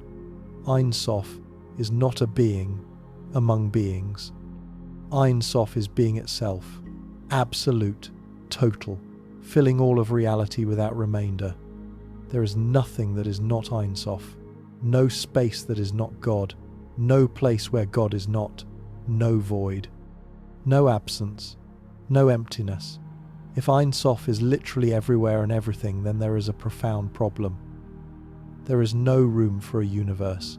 There is no empty space into which a universe could be created. There is no void into which divine light could be projected. There is no other because everything is Ein Sof. Creation requires an other, requires a space separate from the creator, requires an absence where previously there was only presence. But Ein Sof is everywhere. There is no absence. The solution, according to Luria, is tzimtzum. God contracts. God withdraws divine presence from a region, creating a void, an empty space, a shalal panui, an evacuated space. This void is not pre-existing. It is created by the contraction. Before tzimtzum there is only Ein Sof. After tzimtzum there is Ein Sof, and also a void within Ein Sof. Into this void God projects a ray of divine light, the kav, a thin beam of creative energy that begins the process of emanation. The 10 Sephirot, the divine attributes, emerge within the void. The worlds are formed. The universe comes into being within the space that God vacated. Creation is not addition, it is subtraction, not expansion. Contraction, not filling, emptying. God does not pour the universe into reality. God creates a space for the universe by withdrawing from a portion of the divine fullness. This maps onto the Hartle-Hawking proposal in a precise and extraordinary structural way. In the Hartle-Hawking model, the universe does not emerge from nothing by expansion. The universe emerges through a transformation of geometry. The temporal dimension curves and becomes spatial. The universe is not created in time. It is created by the transformation of the nature of a dimension from temporal to spatial. Tzimtzum is a similar transformation. Ein Sof does not create by adding something. Ein Sof creates by withdrawing, by contracting, by transforming. The void from which the universe emerges is not pre-existing. It is created by the divine contraction. Just as the no-boundary geometry is not pre-existing, it emerges through the wick rotation of the temporal dimension. In both cases, creation is not the addition of something to nothing. It is a transformation of the nature of what exists, a restructuring, a reconfiguration. God does not pour the universe into an empty container. God reshapes the fabric of reality itself to allow the universe to emerge. The Daoist tradition describes creation through the interplay of Wu and Yu. Wu means non-being or nothing. Yu means being or something. The Tao Te Ching says all things under heaven are born of being. Being is born of non-being, and the Tao that can be spoken is not the eternal Tao. The Tao is the source of both being and non-being. It is prior to both, more fundamental than both, neither being nor non-being. Beyond the distinction, This is structurally identical to the Nasadiya Sukta and to the quantum vacuum, a ground state that transcends the categories of existence and non-existence, a source from which both something and nothing emerge. The Tao is the wave function of the universe described in Chinese philosophical language, timeless, indeterminate, containing all possibilities. The mother of all things, as Lao Tzu says. Ancient Egypt describes creation through the concept of none, the primordial waters, an infinite formless expanse of dark water existing before creation. None is not nothing. None is undifferentiated potential. Chaos, in the Greek sense of unformed raw material. From none the first god Atum arises, self-created, self-generating. Atum speaks the world into existence. The parallel with the quantum vacuum is direct. None is the vacuum state, undifferentiated, formless, but not empty, full of potential. And from this potential, the first act of creation is self-generated. Atum creates himself from none. The universe bootstraps itself into existence from the undifferentiated potential of the primordial state. Wheeler's self-exciting circuit in Egyptian theological language. The Greek tradition through Hesiod's theogony describes creation beginning with chaos. In the beginning there was chaos. Then came Gaia, the earth, and Eros, love. Chaos in Hesiod is not disorder. It is the yawning void, the gap, the undifferentiated state before structure, and the first force to emerge from chaos is Eros.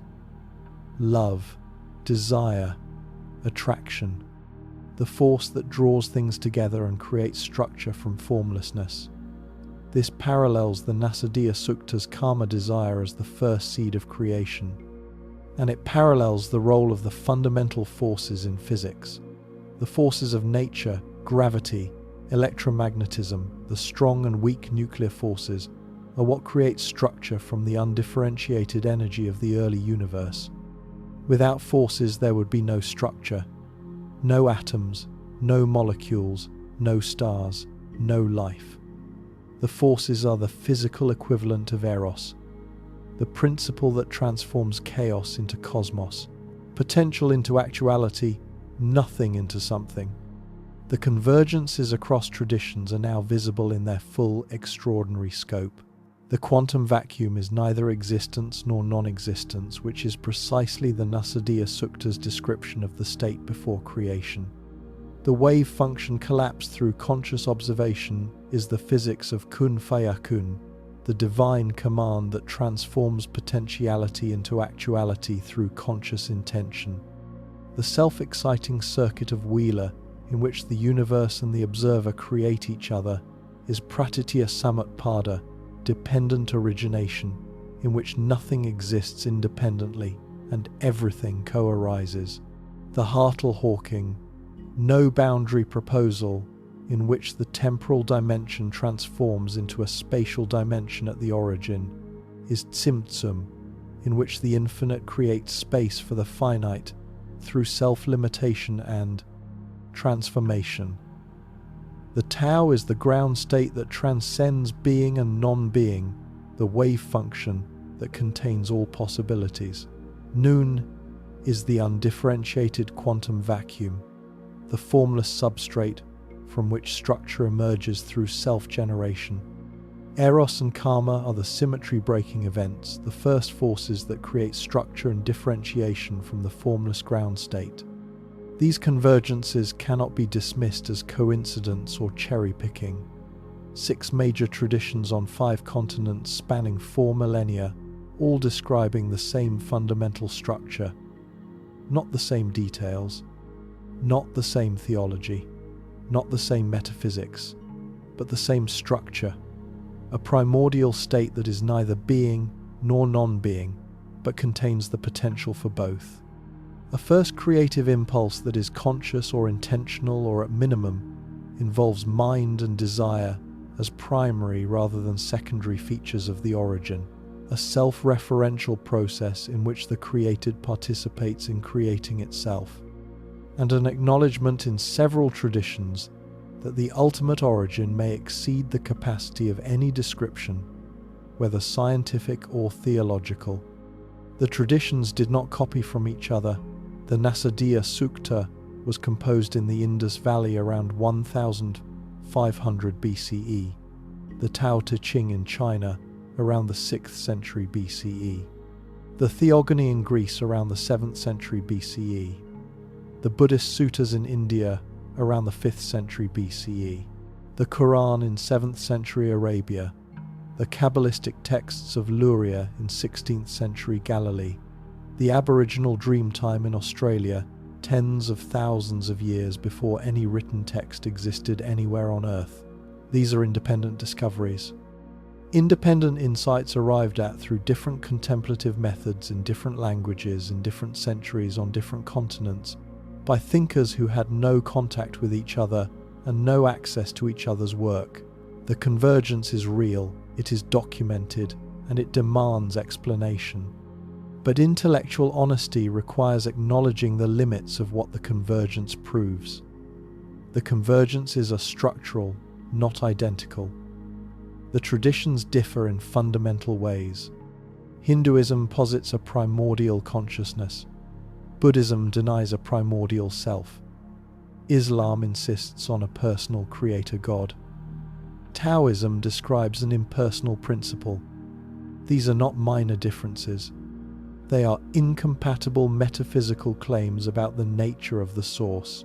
The structural convergence, the fact that all describe creation from a state beyond being and non-being through a conscious or intentional first impulse, does not mean they're all saying the same thing. They are saying structurally similar things from incompatible metaphysical frameworks, and the convergence with physics is suggestive, not probative. The quantum vacuum is described by precise mathematical equations that make specific, testable predictions confirmed by experiment. The Nasadiya Sukta is a poetic hymn that makes no quantitative predictions and cannot be experimentally tested. The structural similarity between the two is remarkable, but structural similarity is not identity. The Nasadiya Sukta might be describing the quantum vacuum, or it might be describing a contemplative experience that happens to resemble the quantum vacuum for reasons that have nothing to do with physics. The human mind in deep contemplative states might naturally generate experiences of undifferentiated potential that the contemplatives interpreted as descriptions of ultimate reality and that happen to match what physics later discovered. Or the contemplatives might have been directly perceiving through the instrument of consciousness itself the same reality that physics later described through the instrument of mathematics. We do not know which interpretation is correct. The convergence is real. The explanation for the convergence remains open. What is not open is the convergence itself. It exists. It is documented across the full span of human civilization. It spans millennia and continents and languages and cultures and methods, and it demands explanation. Whether that explanation is shared cognitive architecture, the human brain in deep contemplative states naturally generates certain patterns that happen to match physics, or shared access to the same underlying reality the contemplatives perceive through consciousness, what physics later described through mathematics, or some third explanation that we have not yet imagined. Whatever the explanation, the convergence between the contemplative traditions and quantum cosmology regarding the origin of the universe is one of the most remarkable and underappreciated features of human intellectual history, and it suggests something profound about the nature of the question itself. The question of why there is something rather than nothing is not merely a scientific question to be answered by equations. It is not merely a spiritual question to be answered by revelation. It is not merely a philosophical question to be answered by argument. It is all of these simultaneously. It is a question that can be approached from the outside through physics and mathematics, and it can be approached from the inside through contemplation and direct investigation of consciousness. And both approaches converge on the same extraordinary answer, that the distinction between something and nothing is not as fundamental as it appears, that the void is full, that nothing is creative, that emptiness is pregnant with everything, that the universe and consciousness arise together from a ground that transcends both being and non-being, a ground that the traditions call Brahman or the Tao or Ein Sof or the Dharmadhatu, a ground that physics calls the quantum vacuum or the wave function of the universe. Different names, different languages, different methods of investigation, the same ground, the same mystery, the same awe. The synthesis of all of this, the honest assessment of what we know and do not know, the personal conclusion, and the implications for how we understand our own existence as conscious beings, in a universe that might need us as much as we need, it is where we go in the final part. We have arrived at the place where the threads converge, the quantum vacuum that is not nothing, the universe that tunneled into existence from a state beyond being and non-being, the wave function that is timeless, the observer that the universe requires in order to become definite, and the contemplative traditions that described all of this thousands of years before physics caught up. Now we pull the threads together, and in pulling them together we encounter a final set of problems that make the origin of the universe even more mysterious than the physics alone suggests. Problems that push the question from how did the universe begin to why does this particular universe exist? Problems that force us to confront the possibility that the universe was, in some sense, designed for consciousness. Not by an external designer necessarily, but designed in the sense that its fundamental constants and laws are precisely calibrated to allow conscious observers to exist, and that this calibration might not be an accident, the fine-tuning problem. The universe we observe is governed by a set of fundamental constants: the speed of light, the gravitational constant, the charge of the electron, the mass of the proton, the cosmological constant, the strength of the strong nuclear force, the strength of the weak nuclear force, Planck's constant, approximately 25 to 30 free parameters that are not predicted by any known theory. They are measured by experiment. Their values are what they are, and we do not know why. What we do know is that if these values were even slightly different, the universe would be unrecognizable, and in most cases uninhabitable, incapable of producing conscious observers of any kind. If the strong nuclear force were 2% stronger than it is, protons would bind to other protons so readily that no hydrogen would remain. No hydrogen means no water, no organic chemistry, no stars that burn for billions of years providing the stable energy that life requires. The universe would be a fog of helium and heavier elements. No chemistry, no biology, no consciousness. If the strong nuclear force were 5% weaker, deuterium would not form. Without deuterium, the nuclear reaction chain that powers stars would not ignite. No stars, no planets. No heavy elements forged in stellar cores. No carbon, no oxygen, no iron, no life. If the electromagnetic force were slightly stronger, electrons would be bound so tightly to nuclei that no chemical bonds could form. No molecules, no chemistry, no biology. If it were slightly weaker, electrons would not be bound to nuclei at all. No atoms, no matter as we know it. The cosmological constant, the energy density of the vacuum, is the most extreme example. The observed value is approximately 10 to the minus 122 inches Planck units. If it were larger by a factor of 10 to the 120, the universe would have expanded so rapidly that no galaxies, no stars, and no planets could have formed. If it were negative by a comparable amount, the universe would have collapsed back on itself before any structure could form. The cosmological constant must be fine-tuned. to approximately 120 decimal places for a universe capable of supporting complex structure to exist. This is the most precise fine-tuning known in any physical theory.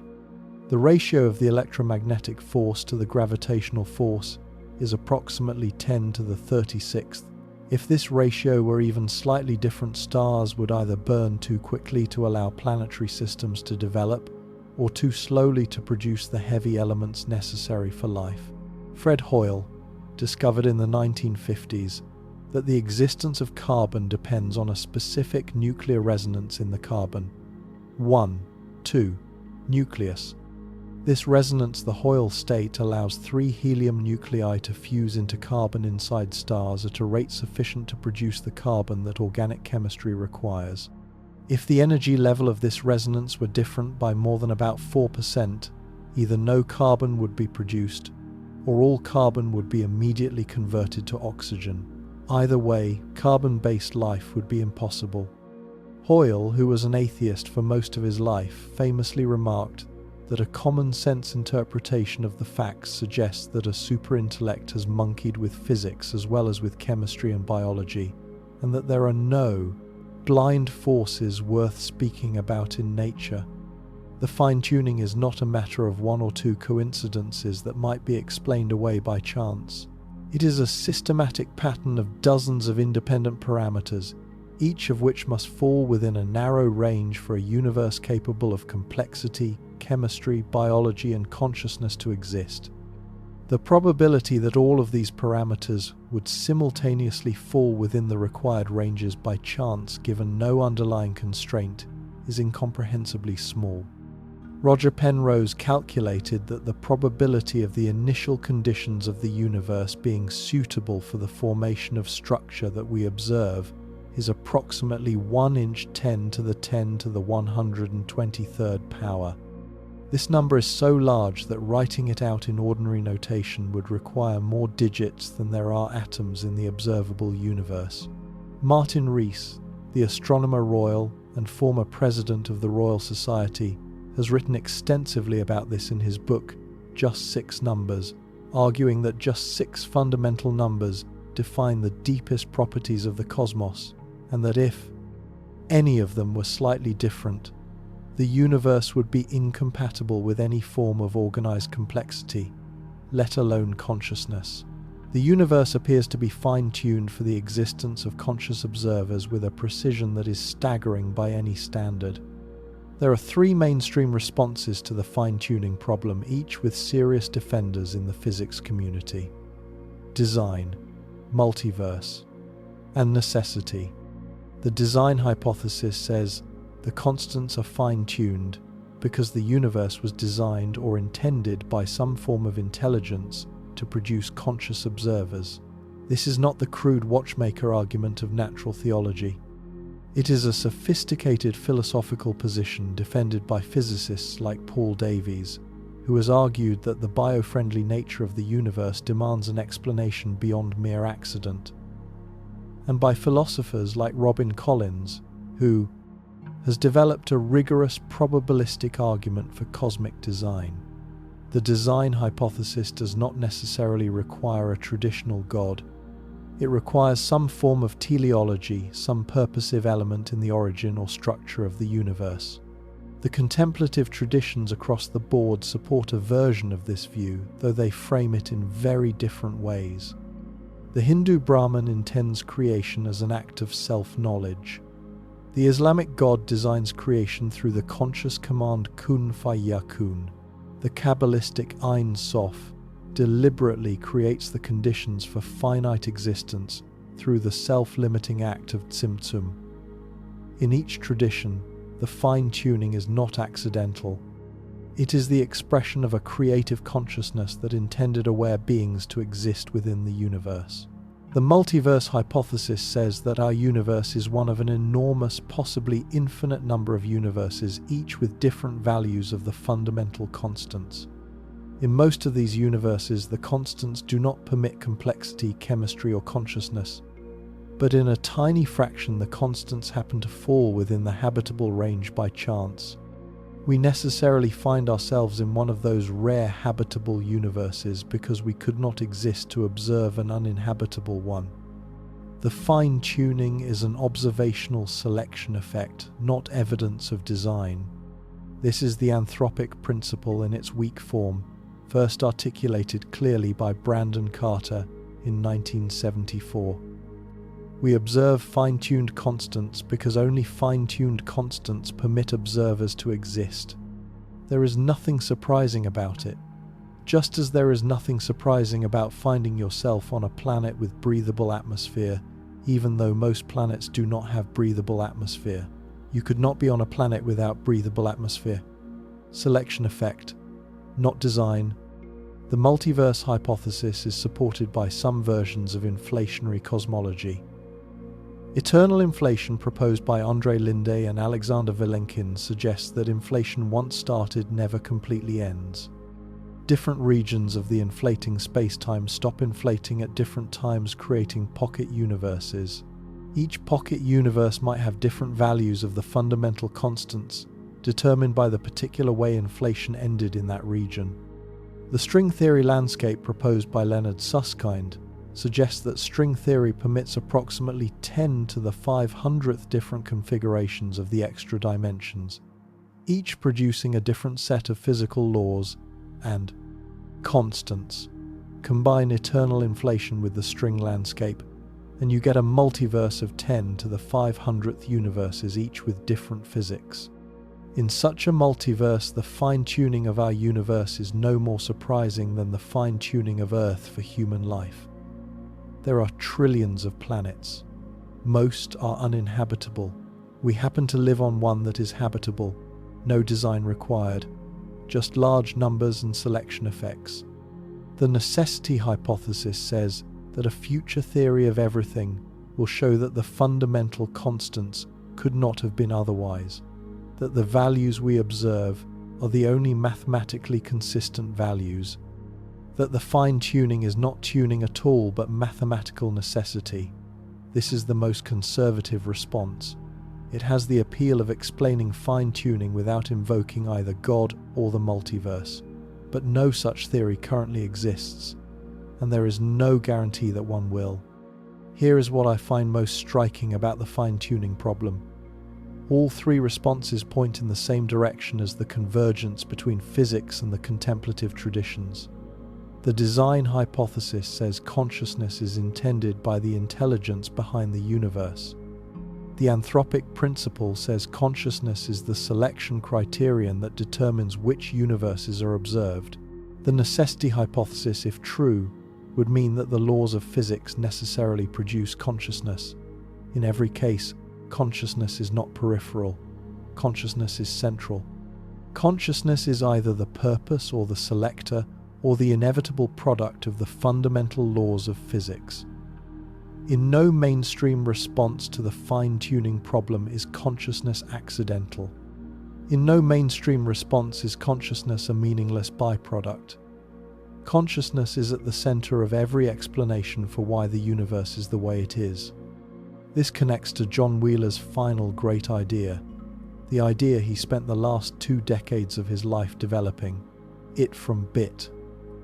Wheeler proposed that information is more fundamental than matter or energy, that every particle, every field of force, every element of space-time derives its function, its meaning, its very existence entirely from binary choices, from bits, from yes or no answers to questions posed by observations, it from bit, the physical world. It does not exist independently of observation. The physical world arises from information bits generated by acts of observation. The universe is not made of stuff. The universe is made of information, and information is not a thing that floats around in the void independent of mind. Information requires a conscious observer to be meaningful. A bit that is never read by anyone, never interpreted by any mind, never received by any consciousness, is not information. It is noise, static, meaningless pattern. Information is defined by its relationship to a mind that can interpret it. It is constitutively dependent on consciousness. If the universe is made of information, as Wheeler proposed, and as an increasing number of physicists and information theorists are coming to accept, and information requires consciousness to be meaningful, then the universe requires consciousness, not as an optional bonus feature that appeared late in cosmic history, but as a constitutive element without which the universe cannot be said to exist in any meaningful sense. Without consciousness there is no information. Without information there is no universe. The it requires the bit, and the bit requires a mind to read it. Wheeler's it from bit is the physics version of the contemplative insight that has been expressed across traditions for millennia. Consciousness is not produced by the universe as a late byproduct of complex physical processes. Consciousness is what the universe is made of, what the universe is for, what the universe cannot exist without. This converges with the integrated information theory of consciousness developed by Giulio Tononi. IIT proposes that consciousness is identical to integrated information measured by a quantity called phi. Any system that integrates information has some degree of consciousness. The universe integrates information at every level from subatomic particles to galaxies. If IIT is correct, then the universe is not merely observed by consciousness. The universe is consciousness. Every physical process is simultaneously a process of consciousness because every physical process involves the integration of information. The universe did not produce consciousness after billions of years of evolution. The universe has been conscious from the beginning. Every particle, every atom, every star, every galaxy, different degrees of consciousness, different levels of integrated information, but consciousness all the way down, and all the way up, and all the way back to the origin. This is panpsychism, the philosophical position that consciousness is a fundamental feature of reality, present at every level of organization, not an emergent property that appears only in sufficiently complex brains. Panpsychism has been defended by serious philosophers throughout the history of Western thought. Spinoza, in the 17th century, argued that mind and matter are two attributes of a single substance. Leibniz proposed that the fundamental units of reality monads are inherently experiential. William James argued that consciousness goes all the way down to the level of atoms. Alfred North Whitehead developed an entire metaphysical system process philosophy in which experience is the fundamental category of reality, and physical objects are patterns of experience. In the Eastern traditions, panpsychism was never controversial. It was the default assumption. Hindu philosophy assumes consciousness Brahman pervades all matter. Buddhist philosophy assumes that sentience is present in all realms of existence. The Jain tradition explicitly attributes consciousness to all living beings, and even to matter in its most subtle form. And panpsychism is experiencing a significant revival in contemporary philosophy of mind, driven partly by the persistent failure of materialist theories to solve the hard problem of consciousness, driven partly by the mathematical framework of IIT that provides for the first time a precise quantitative definition of consciousness as integrated information phi that can in principle be calculated for any physical system. Driven partly by the recognition that if consciousness is truly fundamental, if it is not reducible to non-conscious physical processes, then it must be present at every level of physical reality, not just in brains. Philip Goff, at Durham University, has argued in his book, Galileo's Error, that the scientific revolution made a fundamental mistake by excluding consciousness from the domain of science, and that panpsychism is the most promising path to correcting that mistake. David Chalmers, who defined the hard problem, has expressed sympathy for panpsychism as possibly the most parsimonious solution. Christoph Koch, the neuroscientist and former chief scientist at the Allen Institute for Brain Science, has endorsed IIT and its panpsychist implications in his book, the feeling of life itself. These are not fringe figures. They are among the most respected researchers in consciousness science. If panpsychism is correct, then the origin of the universe is the origin of consciousness, and the origin of consciousness is the origin of the universe. They are the same event, the same process, the same mystery. The quantum vacuum from which the universe emerged was not unconscious matter that later accidentally produced consciousness. The quantum vacuum was already conscious, already aware, already integrating information at the quantum level. The universe did not create consciousness. Consciousness created the universe. Or more precisely, consciousness and the universe co-arose from the same ground, the same source, the same primordial state that the Nasadiya Sukta describes as neither existence nor non-existence. The state from which both matter and mind emerge, because at the deepest level, matter and mind are not two things. They are one thing experienced from two perspectives. The outside perspective sees matter, the inside perspective experiences mind. But there is only one reality, one process, one origin, now. The honest accounting, what is established, the quantum vacuum is not empty. This is measured, the Casimir effect, the Lamb shift, spontaneous emission. The Big Bang occurred 13.8 billion years ago. This is supported by three independent lines of evidence. Cosmic inflation explains the large-scale properties of the universe, and its predictions are confirmed by CMB measurements. The fundamental constants of physics appear to be fine-tuned for the existence of complex structure and conscious observers. This is a mathematical observation, not a matter of opinion. The contemplative traditions across 6 or more major civilizations independently describe the origin of the universe in terms that are structurally convergent with quantum cosmology. This is a documented historical fact. What is partially established? The total energy of the universe might be exactly zero. This is consistent with observations of the spatial flatness of the universe measured by the Planck satellite to extraordinary precision, but it is not directly measured and depends on assumptions about the global geometry. Vilenkin's tunneling from nothing and the Hartle-Hawking no-boundary proposal are mathematically precise models published in the most prestigious physics journals and taken seriously by the community, but neither has been uniquely confirmed, because both make predictions about the very early universe that are currently inaccessible to observation. The Wheeler-DeWitt equation describes a timeless wave function and is the foundational equation of canonical quantum gravity, but we do not have a complete theory of quantum gravity to validate its domain of applicability and to confirm that the timelessness it describes is a feature of reality rather than an artifact of the mathematical formalism.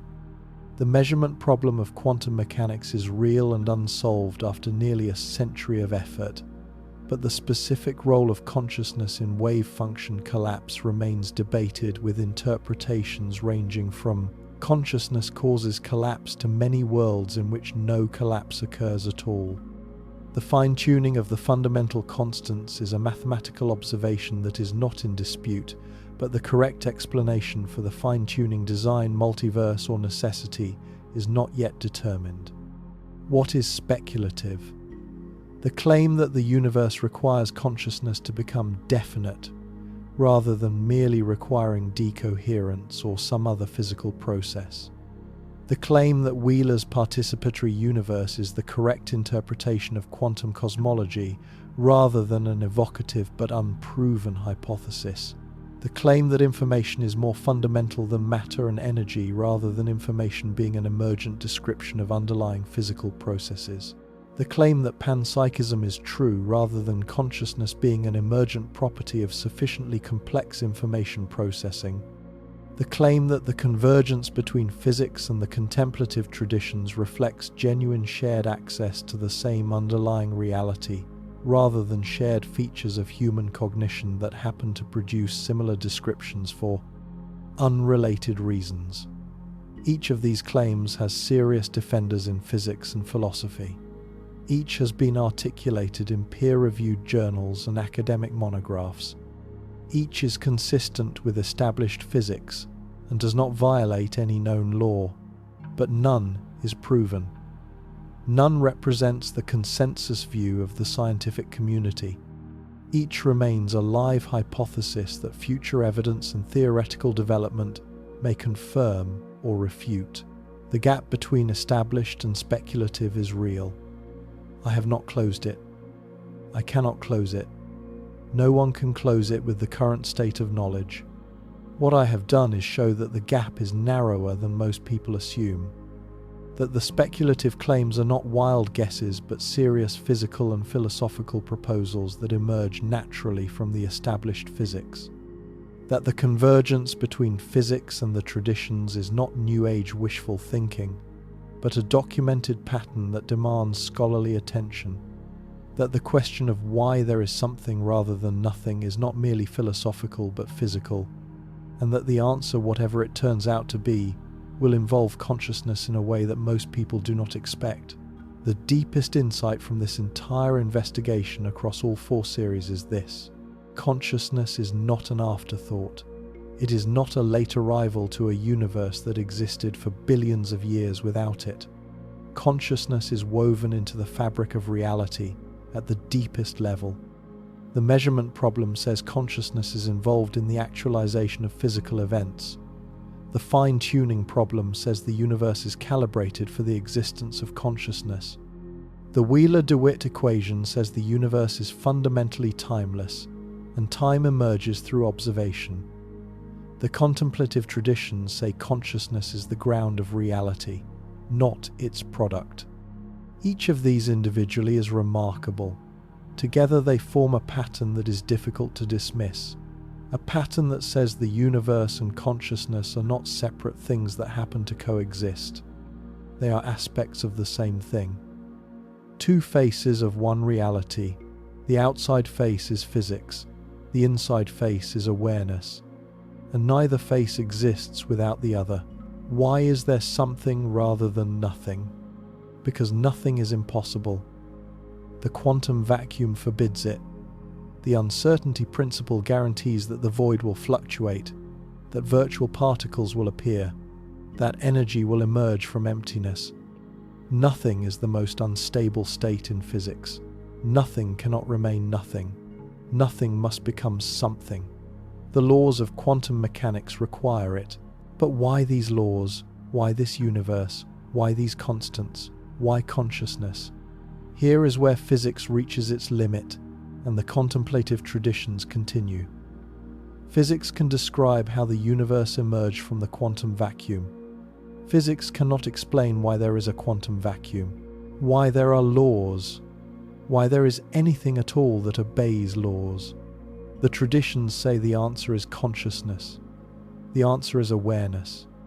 The answer is the primordial mind that the Nasadiya Sukta calls the first seed, the divine intention that Islam calls kun, the Tao that cannot be named, the Ein Sof that contracts to create, the dependent origination that has no beginning because it is self-referential. The traditions say that consciousness is the answer because consciousness is the question. The universe exists because awareness exists, and awareness exists because the universe exists. They are one. They have always been one. The separation between them is the illusion, the primordial illusion, the one illusion from which all other illusions spring. Is this true? I do not know. No one knows. The question is deeper than current science can reach and deeper than any tradition can prove. But the convergence of evidence from physics, from neuroscience, from philosophy, from contemplative practice, from quantum cosmology, from the fine-tuning of the fundamental constants, from the measurement problem, from the hard problem of consciousness, this convergence points in a direction in which consciousness is not peripheral but central, not accidental but necessary, not the last thing the universe produced, but the first thing the universe required.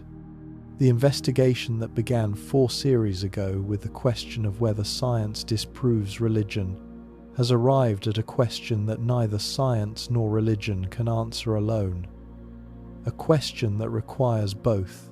A question that sits at the intersection of physics and awareness, of mathematics and experience, of the objective and the subjective, of the measured and the felt. 4 series, 16 parts, over 70,000 words, and every thread leads to the same place. The first series asked whether science and religion are fundamentally incompatible. They are not. The second series asked whether reincarnation is compatible with quantum mechanics. It is. The third series asked whether the brain produces consciousness or receives it. The evidence is more consistent with reception. The fourth series asked whether the block universe allows reincarnation to move backward in time. The concept of direction may not apply. And this fifth series asked why there is something rather than nothing.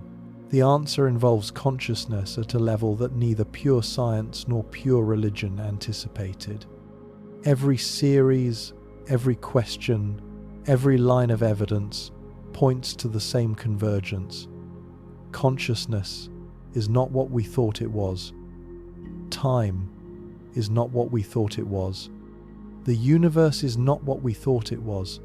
And the relationship between consciousness and the physical world is not the simple one-directional relationship that materialism assumes. The brain does not simply produce consciousness the way a factory produces products.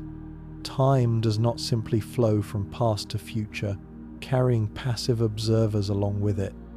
The universe did not simply exist for billions of years and then accidentally produce beings who could notice it. The relationship is bidirectional, mutual, self-referential. The universe produces consciousness, and consciousness produces the universe. They co-arise. They always have. They always will. And the traditions across every civilization on Earth have been saying this for as long as humans have been able to say anything at all. Why is there something rather than nothing? Perhaps because nothing cannot exist without something to be aware of its absence. Perhaps because awareness is the ground from which both something and nothing emerge. Perhaps because the distinction between something and nothing is not as fundamental as it appears to a consciousness embedded in the thermodynamic arrow of time. Perhaps because at the deepest level, beneath the equations, and beneath the silence, beneath the mathematics and beneath the meditation, beneath everything that can be measured and everything that can be experienced, there is only one, reality. And we are it, not metaphorically, not poetically, physically, literally.